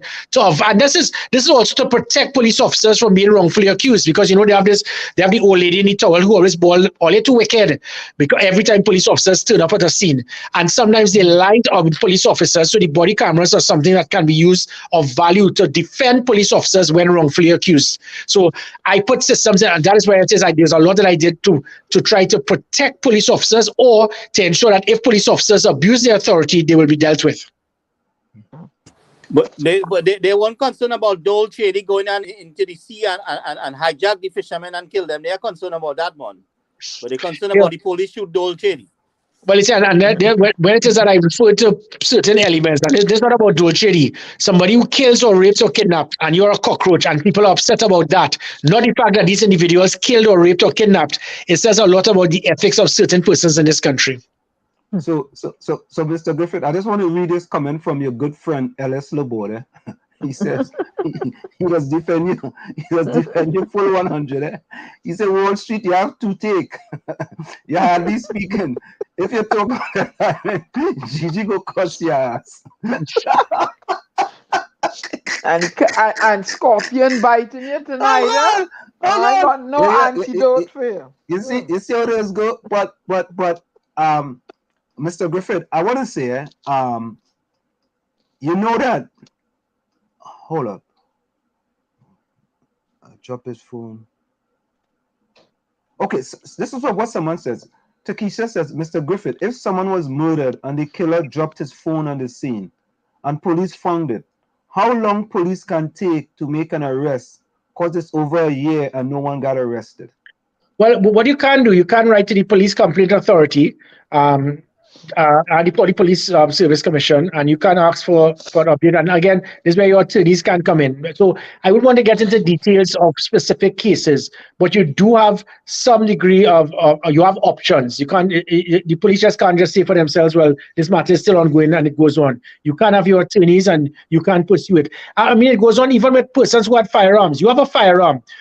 Somebody breaks into your home, tries to kill your wife or kidnap your son. You shoot that individual, and then they seize your firearm and they keep it now for years. And then the same criminal elements who are friends of that person you killed will be monitoring you. Those matters should be dealt with within hours or days to hand back the firearm to that individual if he did the right thing. And this is where it is I was trying to improve the standard of our police and to stop these things from taking place. You just put it on file, and then for years, your firearm, your phone, or whatever is just being held. Even with email gate, I immediately handed over my phone because I knew it was a total lie. And again, it shows how Keith Rowley operates. Somebody whispers in his ear, somebody throws something in his mailbox, it becomes fact. This man has the audacity. Let me just quickly add. This whole situation with Gary Griffith, one individual gives Keith Rowley a report. This man is not a law enforcement official. He has no authority. They appoint a two-man committee. The two-man committee must sign their report. The report signed by the two-man committee had nothing of wrongdoing by anyone. One individual signs a report. So a subcommittee can't sign a report on behalf of a committee. So this man who signed this report, he, by the way, his last 6 years in the police service, he was collecting suitcases from when ministers arrived at JFK. That was his job. But he becomes this great person of an expertise in firearms. So he probably never held a firearm in years. And Keith Rowley listens to this man, takes that piece of paper that is as valuable as the paper itself, because him writing that is like any of you all or any of the 1.4 million just writing to Keith Rowley. So this man is so clueless as a prime minister. You just listen to the view of one individual and you use that as excuse to go to president's house and use president's house as a post office to give the PSC a piece of paper that can be used to influence them to pull back a merit list. This is a prime minister. I want the most diehard PNM supporter to understand what I just said. A man whispers in his ears and gives him a piece of paper who holds no authority, who is a civilian, who gives a document with no evidence, no witnesses, no data. All is on the paper. It is alleged, it is rumored. And he uses that as an excuse to justify scrapping a merit list and having bloodshed in his country. And you want that as a prime minister? Oh. Wow. So here is a question, Mr. Griffith, before we go for a quick break. And some people may think that Gary Griffith has a personal vendetta against the Prime Minister. What do you say? Not at all. Let me tell you, if Keith Rowley, let me clarify this once and for all. Had it not been for Keith Rowley, I would not have held the position as Commissioner of Police. That is how I saw this individual. For him being so independent that I was looking for the best person for the job and he hired me. So I wish to thank Keith Rowley for giving me the opportunity to have served my country, which is the point. If Keith Rowley said, look, Gary, I don't want you to reapply. All right. I was not reapplying in the first place. As I said, it's only because he changed the law and that I realized he wanted me to return. If he didn't want me to reapply, I was good. I spent my 3 years, I was going off, watch my son play football, go and start playing hockey again because I started put on a few pounds, and I was going to enjoy life. I did not need a job. I don't want a job. So I would have been good. What I had an issue with is you see my name? My father and mother made one child. God rest their soul. And my name means a lot to me. When you have despicable persons in your cabinet going out of their way to leak information to Rhea Tate and to Dennis Wren, to try to lie about me and smear my name, I will come out fighting to defend my name. Because what they did, they lied and I exposed their lies. They were hoping that by smearing my character, it would have affected my national popularity. It did just the opposite. It increased it because the country realized that this was a major setup. So that was my problem with Keith Rowley. Him not wanting me, that was his right. Keith Rowley give it, Keith Rowley takes it away. It is the man's right as commissioner. In fact, when I had my issue with him, I offered my resignation. I said, if you want it, you can have it, sir, because you gave me the appointment. And that is the way I am. So I wasn't fighting for a job. I don't need a job. I respect the man for who he is.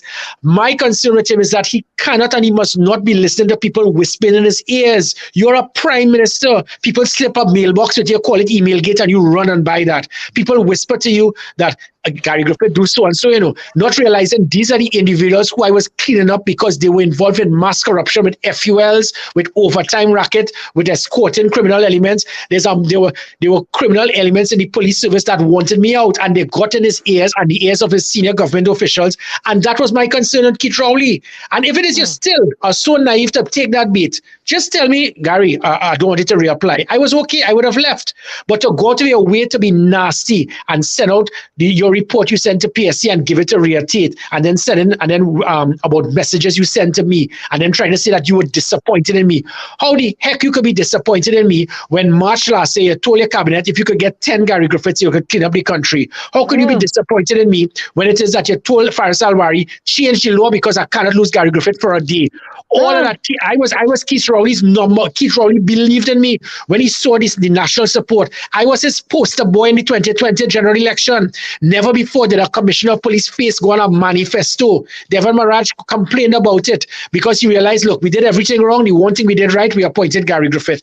Use it. Knock your socks off. But because somebody whispered in your ears with lies, I could have done a polygraph test anytime to show that Keith Rowley, Gary Griffith at no time ever asked anybody for a cent for anything pertaining to firearms. In fact, I did just the opposite. I would have done a polygraph to prove my case. But people whisper in your ears and you listen to that and you have totally turned the country upside down. How could 89% of the country say they want Gary Griffith could return? How it is that every single crime could go down? How it is that you could look at as somebody who topped the merit list and you decide to bypass all of that because of your personal view that one person whisper in your ears? Come now, Keith Rowley, you could do better than that. It is hope that as the Prime Minister, I want him to succeed. Let me just add off, let me close by this. I might be a political opponent. My job is to make Keith Rowley succeed as Prime Minister. The day I tried to deliberately sabotage him and affect him, it means I am no longer a patriot. I will always be a soldier and a police officer before I'm a politician. So my job will always be to help Keith Rowley, assist him. Yes, I can criticize him constructively to help him be a better Prime Minister. But once he remains in the chair as a Prime Minister, my job as an intention is to be a patriot of this country before a politician. And I will always be there to help him if he requires it. Until then, I will always be there to help him. If and when the time comes, I will be there to criticize him. So let it not be seen that I see Keith Rowley as the enemy. He's not. The man has good intentions. His biggest problem is that his hatred for the opposition cannot be so much that you get blurred. Because you cannot say that you want to serve a whole country, but you hate half of a country. And that's all I will continue to guide, help him, and be there to support him whilst he remains as a Prime Minister. Top of the Mr. hour. Griffiths, can you stay with us for one more minute? We're just going to go for a quick station identification and we'll wrap up. One more minute. We'll be right back. Okay. Let's go for a quick station identification. We'll be right back after this. You're listening to WZYE 95.9 FM. You are listening to WZYE 95.9 FM, the most influential name in Caribbean radio in the tri-state area. Broadcasting from East Orange, New Jersey, the most influential name in Caribbean radio, WZYE 95.9 FM. And of course, we are back with you. It's In the Village with the DAG Triplets on WZYE 95.9 FM. We want to thank, the former Commissioner of Police, Gary Griffith, for staying with us, such a long time and answering every single question. Now, one other thing, right? One other thing here for the chat, and then one other thing, and then we finish. Now, Mr. Griffith, what about there's still rumor with respect to you walking out of a polygraph test? Is there any truth to that rumor? No, I actually did the polygraph test, and that's all.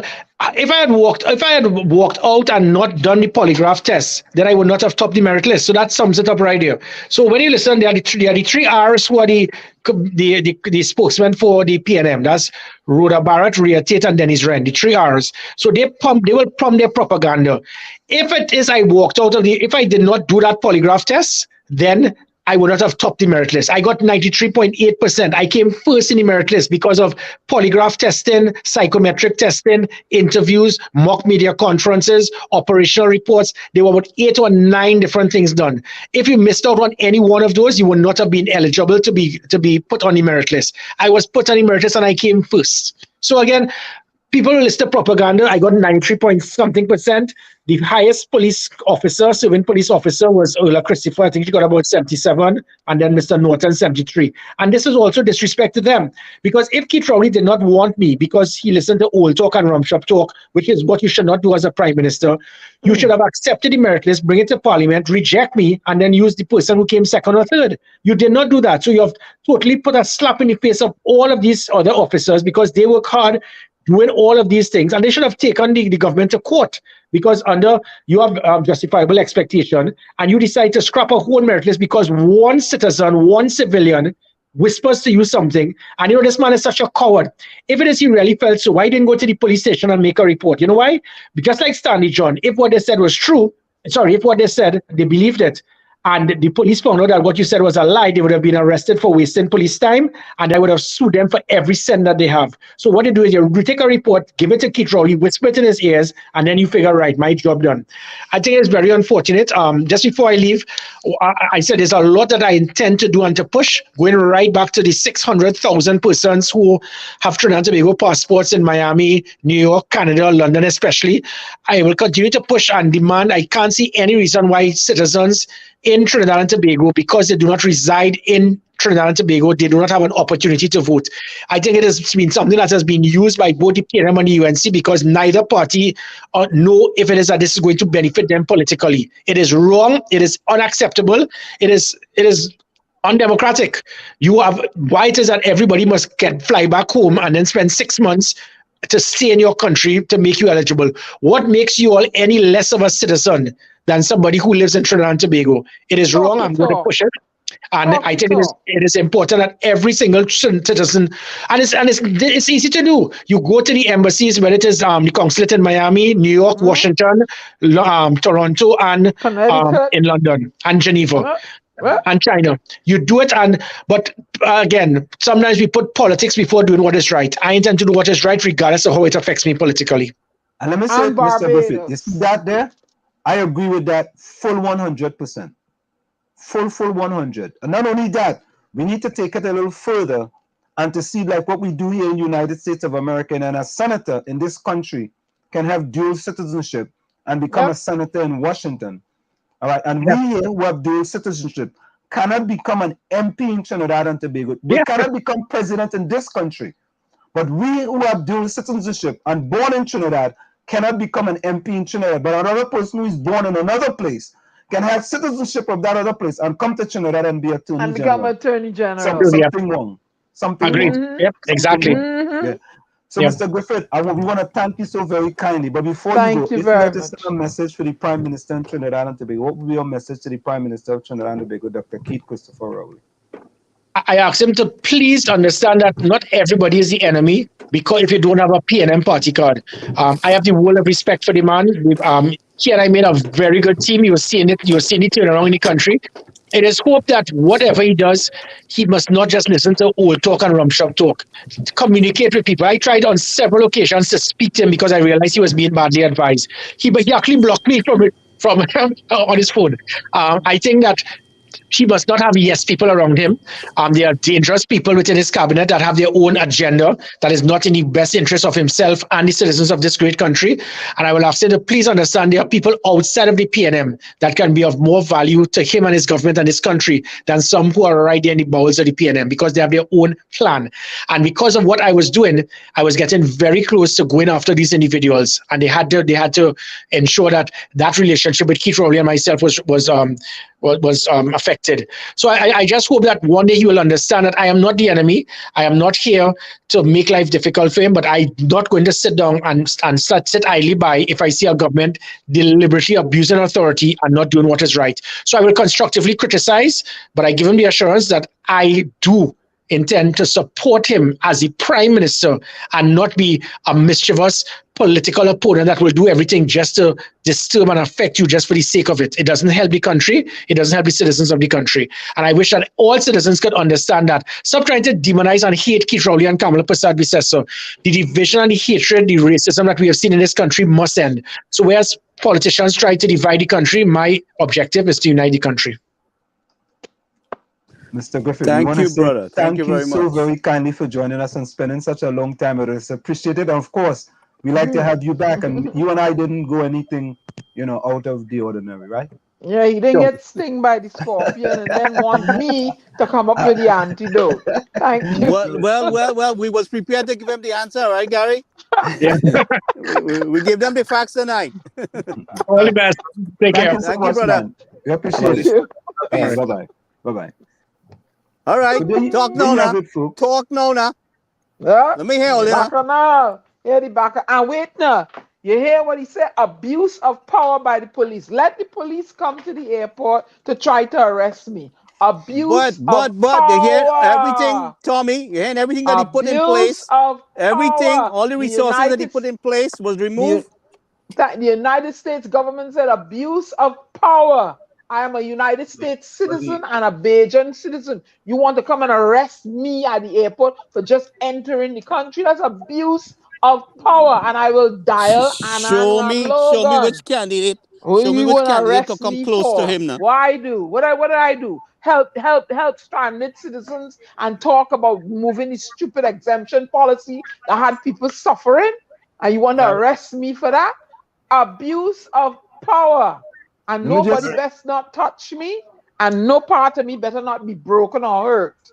Because then I will sue somebody. Let me just say some late hellos to Alicia Williams. Alicia, I don't know. My partner, Tropics, boy. Tropics, welcome, boy. Been seeing a long time. Yeah, and for all the other, Rowley from Tobago, from Toronto, boy. You're back inside. Welcome. Rose, I see you, Rose. I see you. Ulrich, say why you don't hush. Ulrich don't like GC at all, boy. At all, you don't like him at all. Ulrich only cussing GG, boy. Gary, see he admitted. Cyril Ramoda, boy. Cyril, welcome back, boy. Your GG coming in flying, boy. Your GG coming, Ulrich come back to us. Lions love. Welcome, man. Buckham hard here. Rennie Williams, you want me to fake for me? Oh, no, that's another R. I'm mixing up the name. Look at partner Ellis back inside, too, boy. But Ellis, any place GG walk, Ellis right there, no? Oh God, Ellis. But I think that since GG has decided that he's going to run for political office, he has. And I think he will serve well. You know why? Because he has experience as Minister of National Security, police commissioner in the military, and to be trained at Sandhurst. You see, he also admits that both governments, PP and NM, did the same thing when it came to this matter. Yeah. Correct. Let me say hello to LD Links. LD Links, that look like a new person. Welcome. Highly welcome as well. Alicia inside big time. Oh good. Alicia on the Tropics. Oh God, again. The missing seaman on the MV Fair Chance. Yeah. We had to talk to the young lady about that. We will bring her in next Tuesday. Davis, I saw your question, boy, but you know it is so. Hey, Vonnie Roberts, you still there, right? Oh God, you ain't go by DP, boy. You ain't go by DP or DP not on tonight. Anyway, I'll tell you one thing that I know for sure. The next PM has to come into the village. That's right. Who has to come in the village? The next PM. For Trinidad and Tobago. Who's the next PM? Whoever they are. Whoever it is. What about the present PM? But he got the present PM.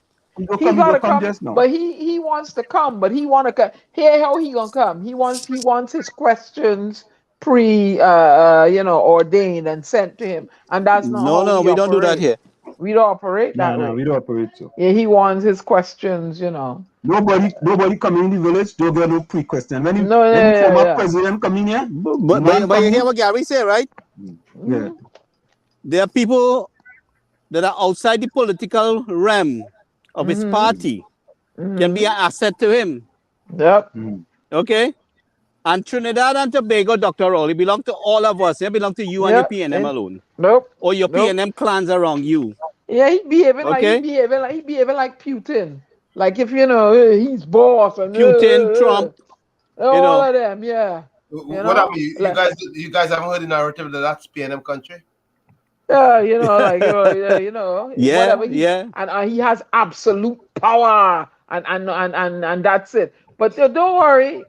You keep on going down that road. You gonna feel the sting from the people. But you're talking about Gary Griffith aggressiveness. What you expected him to do if criminals were attacking him, and there is a war ongoing in the country between criminals and the law-abiding citizens of the country, and those in the police force who are trying to do something about it.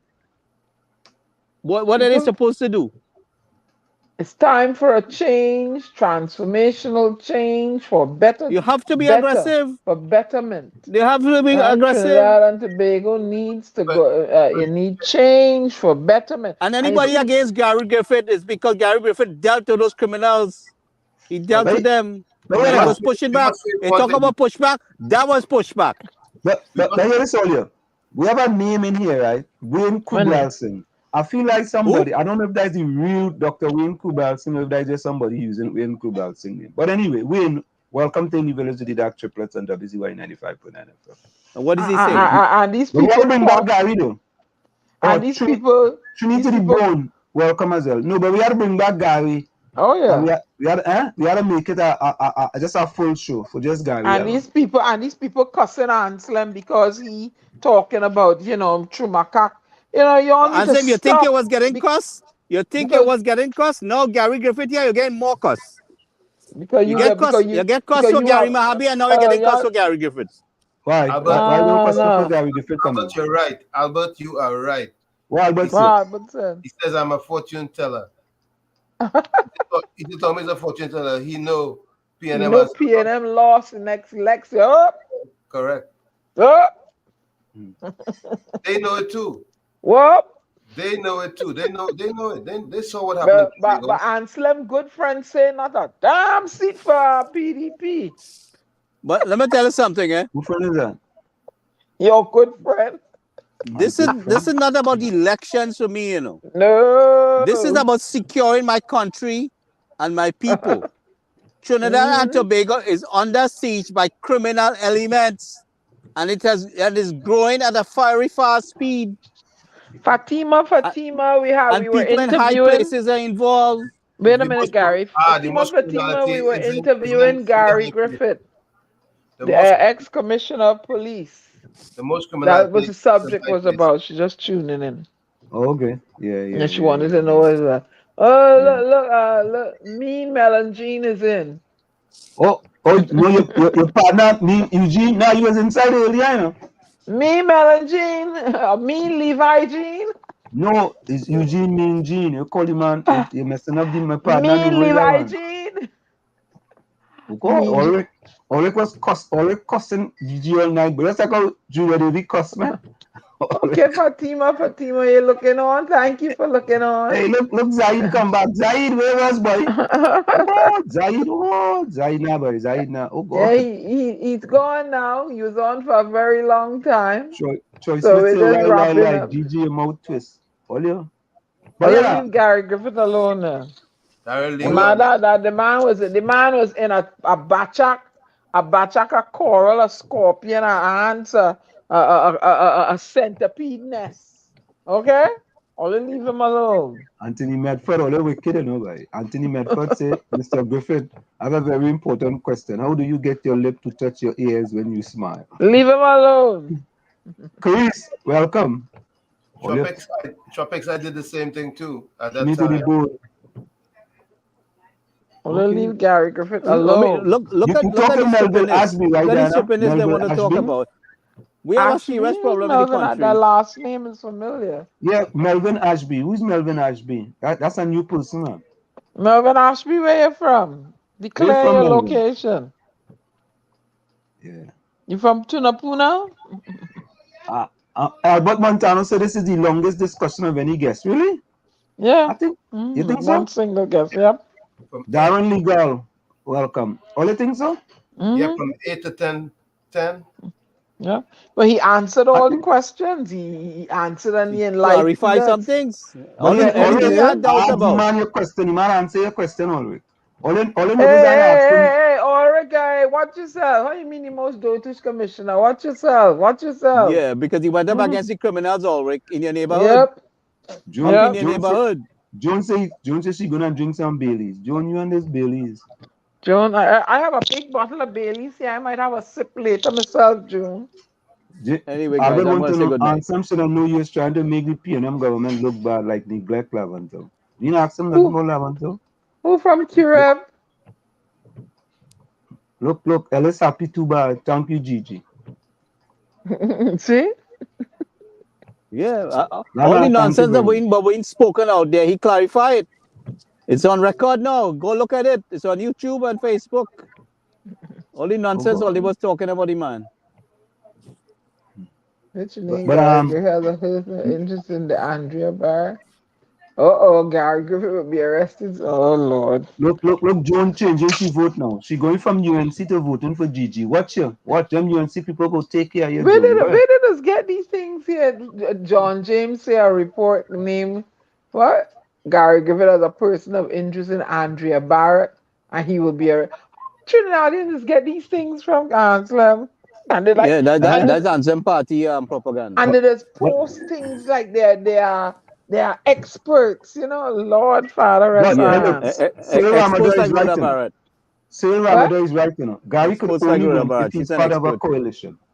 Gary could only Who? win if he's part of a coalition. That's right. Gary what? Only Could win if only he's part win of a coalition. in a coalition. But what Gary wants to win one seat. They got Martin West. But you have to be part of a coalition. Yeah, well, they got to work on that. But what I'm saying to you is, And I say Kito's go come in the village when the time for general election. Yeah, listen to all. I'm telling all you, Kito only go come into this village. Them PNM people go come into the village. Oh God, Tommy said that one already, but he's a well, force that is up himself. to you, Ansem. That's your partner. You have to bring him in. Who's And that? I Bring him in keep and Vice give him the saying, whole show. y'all Bring him keep in and give him the harping whole on show. him about him and killing of the criminals. Not the criminals is all races. Oh Lord. Ooh. So what you So supposed to do? Sit down and listen to shake this. shake the criminal hand? But listen All to you're Now this. frightened to go. Wait. Let me not. Wait, take a Answer. pillow. Give Take me. a pillow. Don't hit All you them. can all you can lay down and sleep with all your door open in the night. Y'all can sleep with all your door open in the night, window open in the night, and lights on, and your car open and all that. All your Where? jewelry and money on the table. All you can do Where's that? that? Where? Okay. Depends Where? on what part of Please. Trinidad you're in. Oh, Yeah, people can do that. please. People can do that in Trinidad. Please. So here you're my partner Eugene Julian from Maryland now. Wall Street, have you changed your mind about Gary Griffith? So you expect Eugene Julian that, and you too Ellis, you must come in here one night and all of a sudden I had to change. Eh? I was like at 24 hours. Eh? I could change my color overnight. Eugene, not me, you know. Yeah, you saw Zandoli. Yeah, I was Andoli. Eugene, don't get me vexed tonight, eh? I might have to get some of them Billy, some June. Oh Yeah. I might have to ask Duke for a PDP shirt, yes? God. Oh, No Cyril joking. say Ramadan say your show is always posted in his group. Who's Nice, that? Cyril. What you say? Cyril Ramadar. He says your show is always posted in his group. Thanks for No, the Cyril is my support. partner, man. Cyril, thank you very much, man. Yes, Eugene, just answer Cyril. the question. You man, All right, answer the all right, guys. question. I'm gonna say good night. All right. Later. Capiza says what? Anselm born in the bowels of PNM. Yeah, but you don't have to stay there. Anyways, it's time for us to wrap. Yeah, I I don't know how born you, where I born who I born in Khadija Amin constituency. oh God, look, Raj, we agreeing with Ulrich, yes? I agree with you, Ulrich. The solution to crime is to kill innocent people to make statement facts 100. Oh God. Oh Lord. Lord have his mercy, boy. Only not easy. Hey, yeah, man. Cyril Ramada is my partner. I have plenty. Okay, look, Lana gone green, yes? Green and black. Oh, Nadia says she can't see all the names are calling. Yeah, but it have plenty people inside of there. All right, listen, man. Before we go, Cyril Ramada, Hailey, Cyril Ramada, Hailey, Cyril, Tropics. Hailey, who else? Tropics, John James. Put closing comments in the chat, and Ulrich, go put that what Gary Griffith, all right? And Eugene Julian. Albert say no PNM minister and PNM prime minister would ever come in the village with prosecutor like Diana and Gary. Oh, good. I'm glad. No, they come in, man. So Hailey, Cyril, Tropics. Who's that? John James, Ulrich, and Eugene. Put closing comments in the chat. So again, Cyril, Hailey, Tropics, John James, Ulrich, and Eugene. Put closing comments in the chat. What you say again, Diana? What is that one? No PNM minister or prime minister ain't coming in the village with prosecutor like Diana and Gary. So what? So I ain't gonna ask them no tough question, Albert. Albert, what is that one, boy? Hey, Albert. Albert on easy, boy. Is everything gonna be easy? Who put a closing song in the chat? Somebody put a closing song in the chat. Put a closing song. Burn them. Go ahead, Tommy. Closing comment.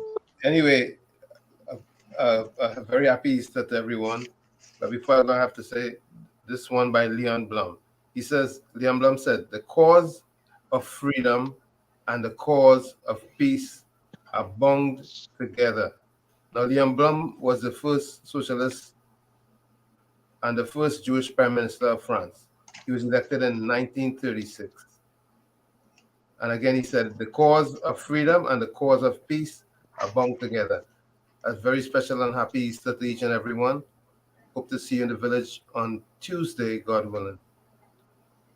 Be safe. Okay, cool. Where, Diana? Okay, I want to do that piece I did the other night. The videos with that. How do activists in Trinidad and Tobago perceive each other?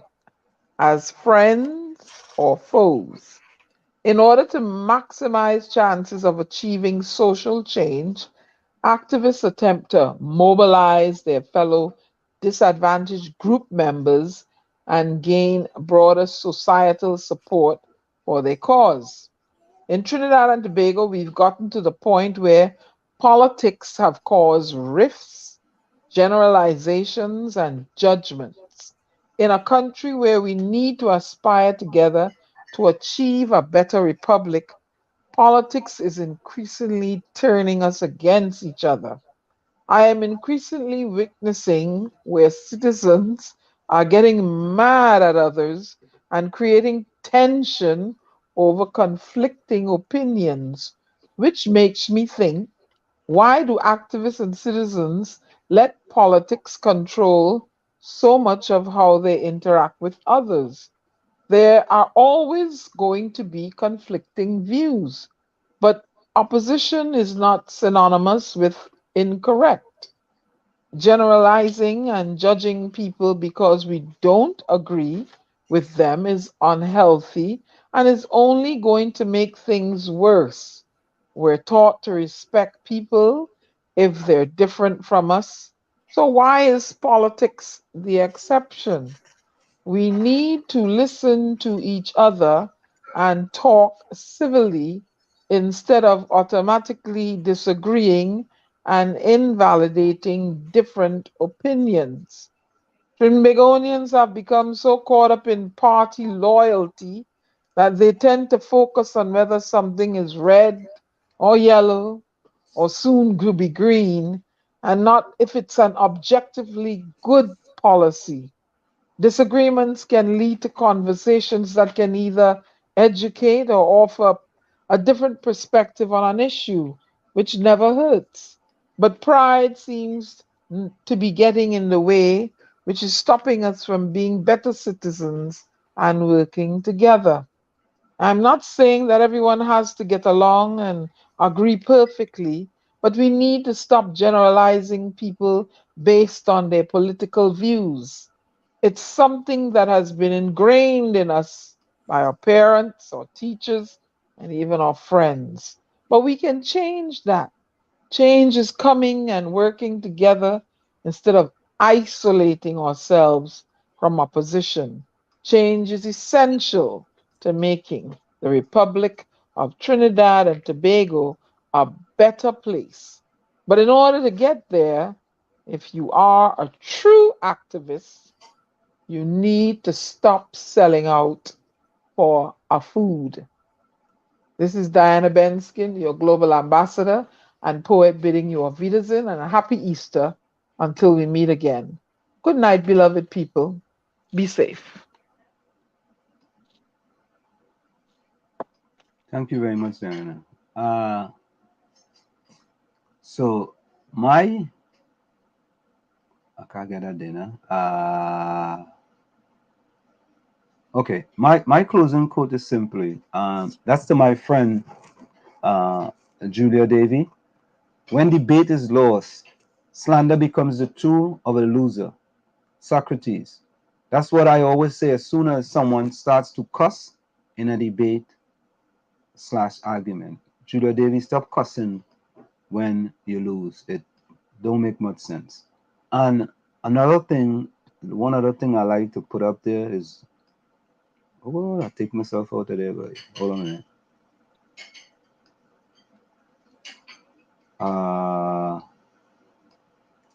This is Frederick Douglass. Power concedes nothing without a demand. It never did. It never will. From where I sit, this is it. The clock on the wall said that's all I like to say, but I've got to go. Remember, hard work beats talent when talent does not work hard. And for every 60 seconds of anger, you lose 1 minute of happiness. Lana says, bless, good night. All stay safe and remember nothing lasts forever. May it be good, guys. Bad days, just thank God every day you wake up to see another sunrise. Love you all. Thank you, Lana.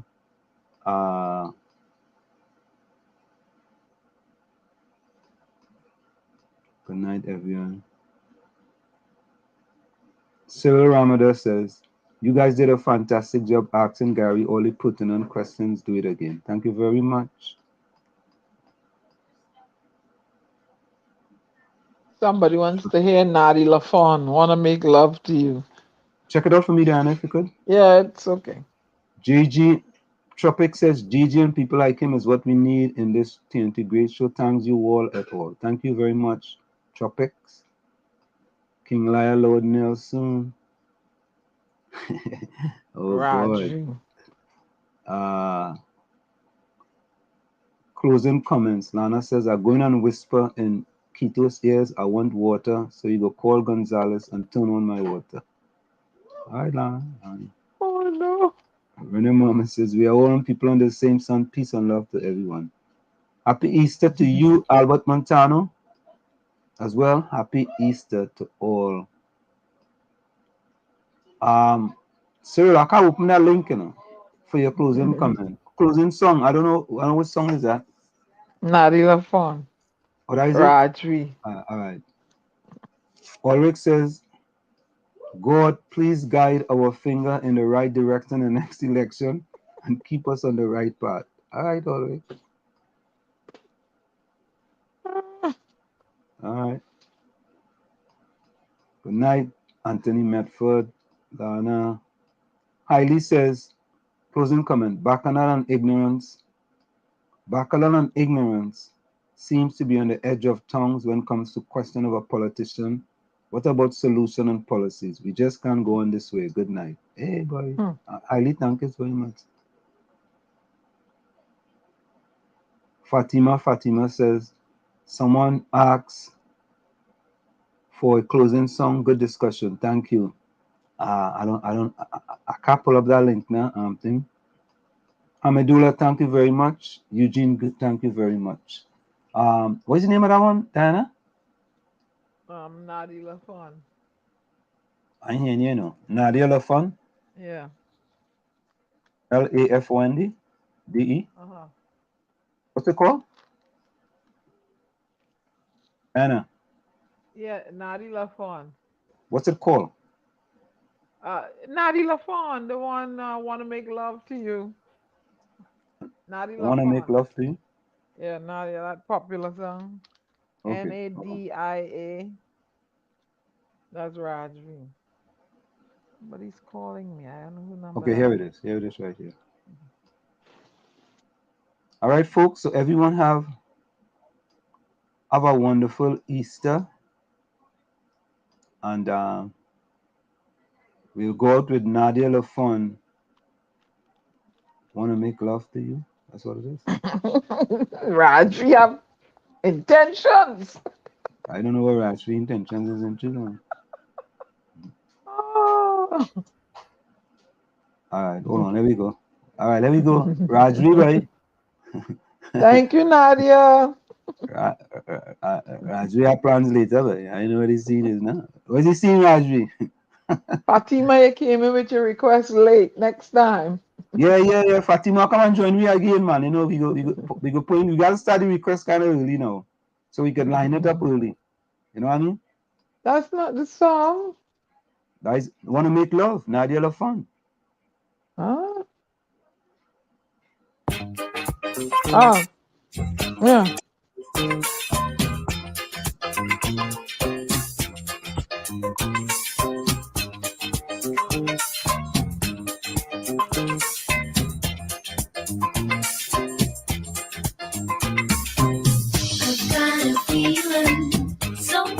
Feeling, don't let it die. I got the real thing, such a sweet thing, give it a try. My love is the only thing I have to give,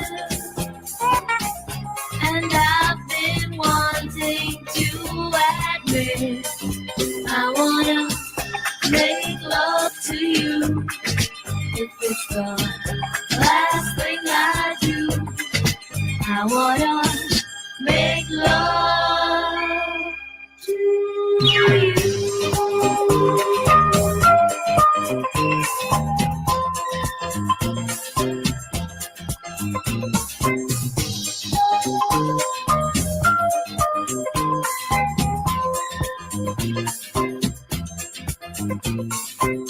It's like a madness mixed with gladness I can't turn away.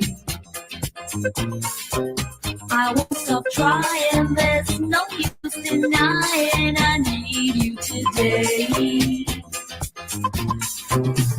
My dreams are filled with fantasies of you and all the rude things that we do. I wanna make love to you. If it's the last thing I do, I wanna make love to you.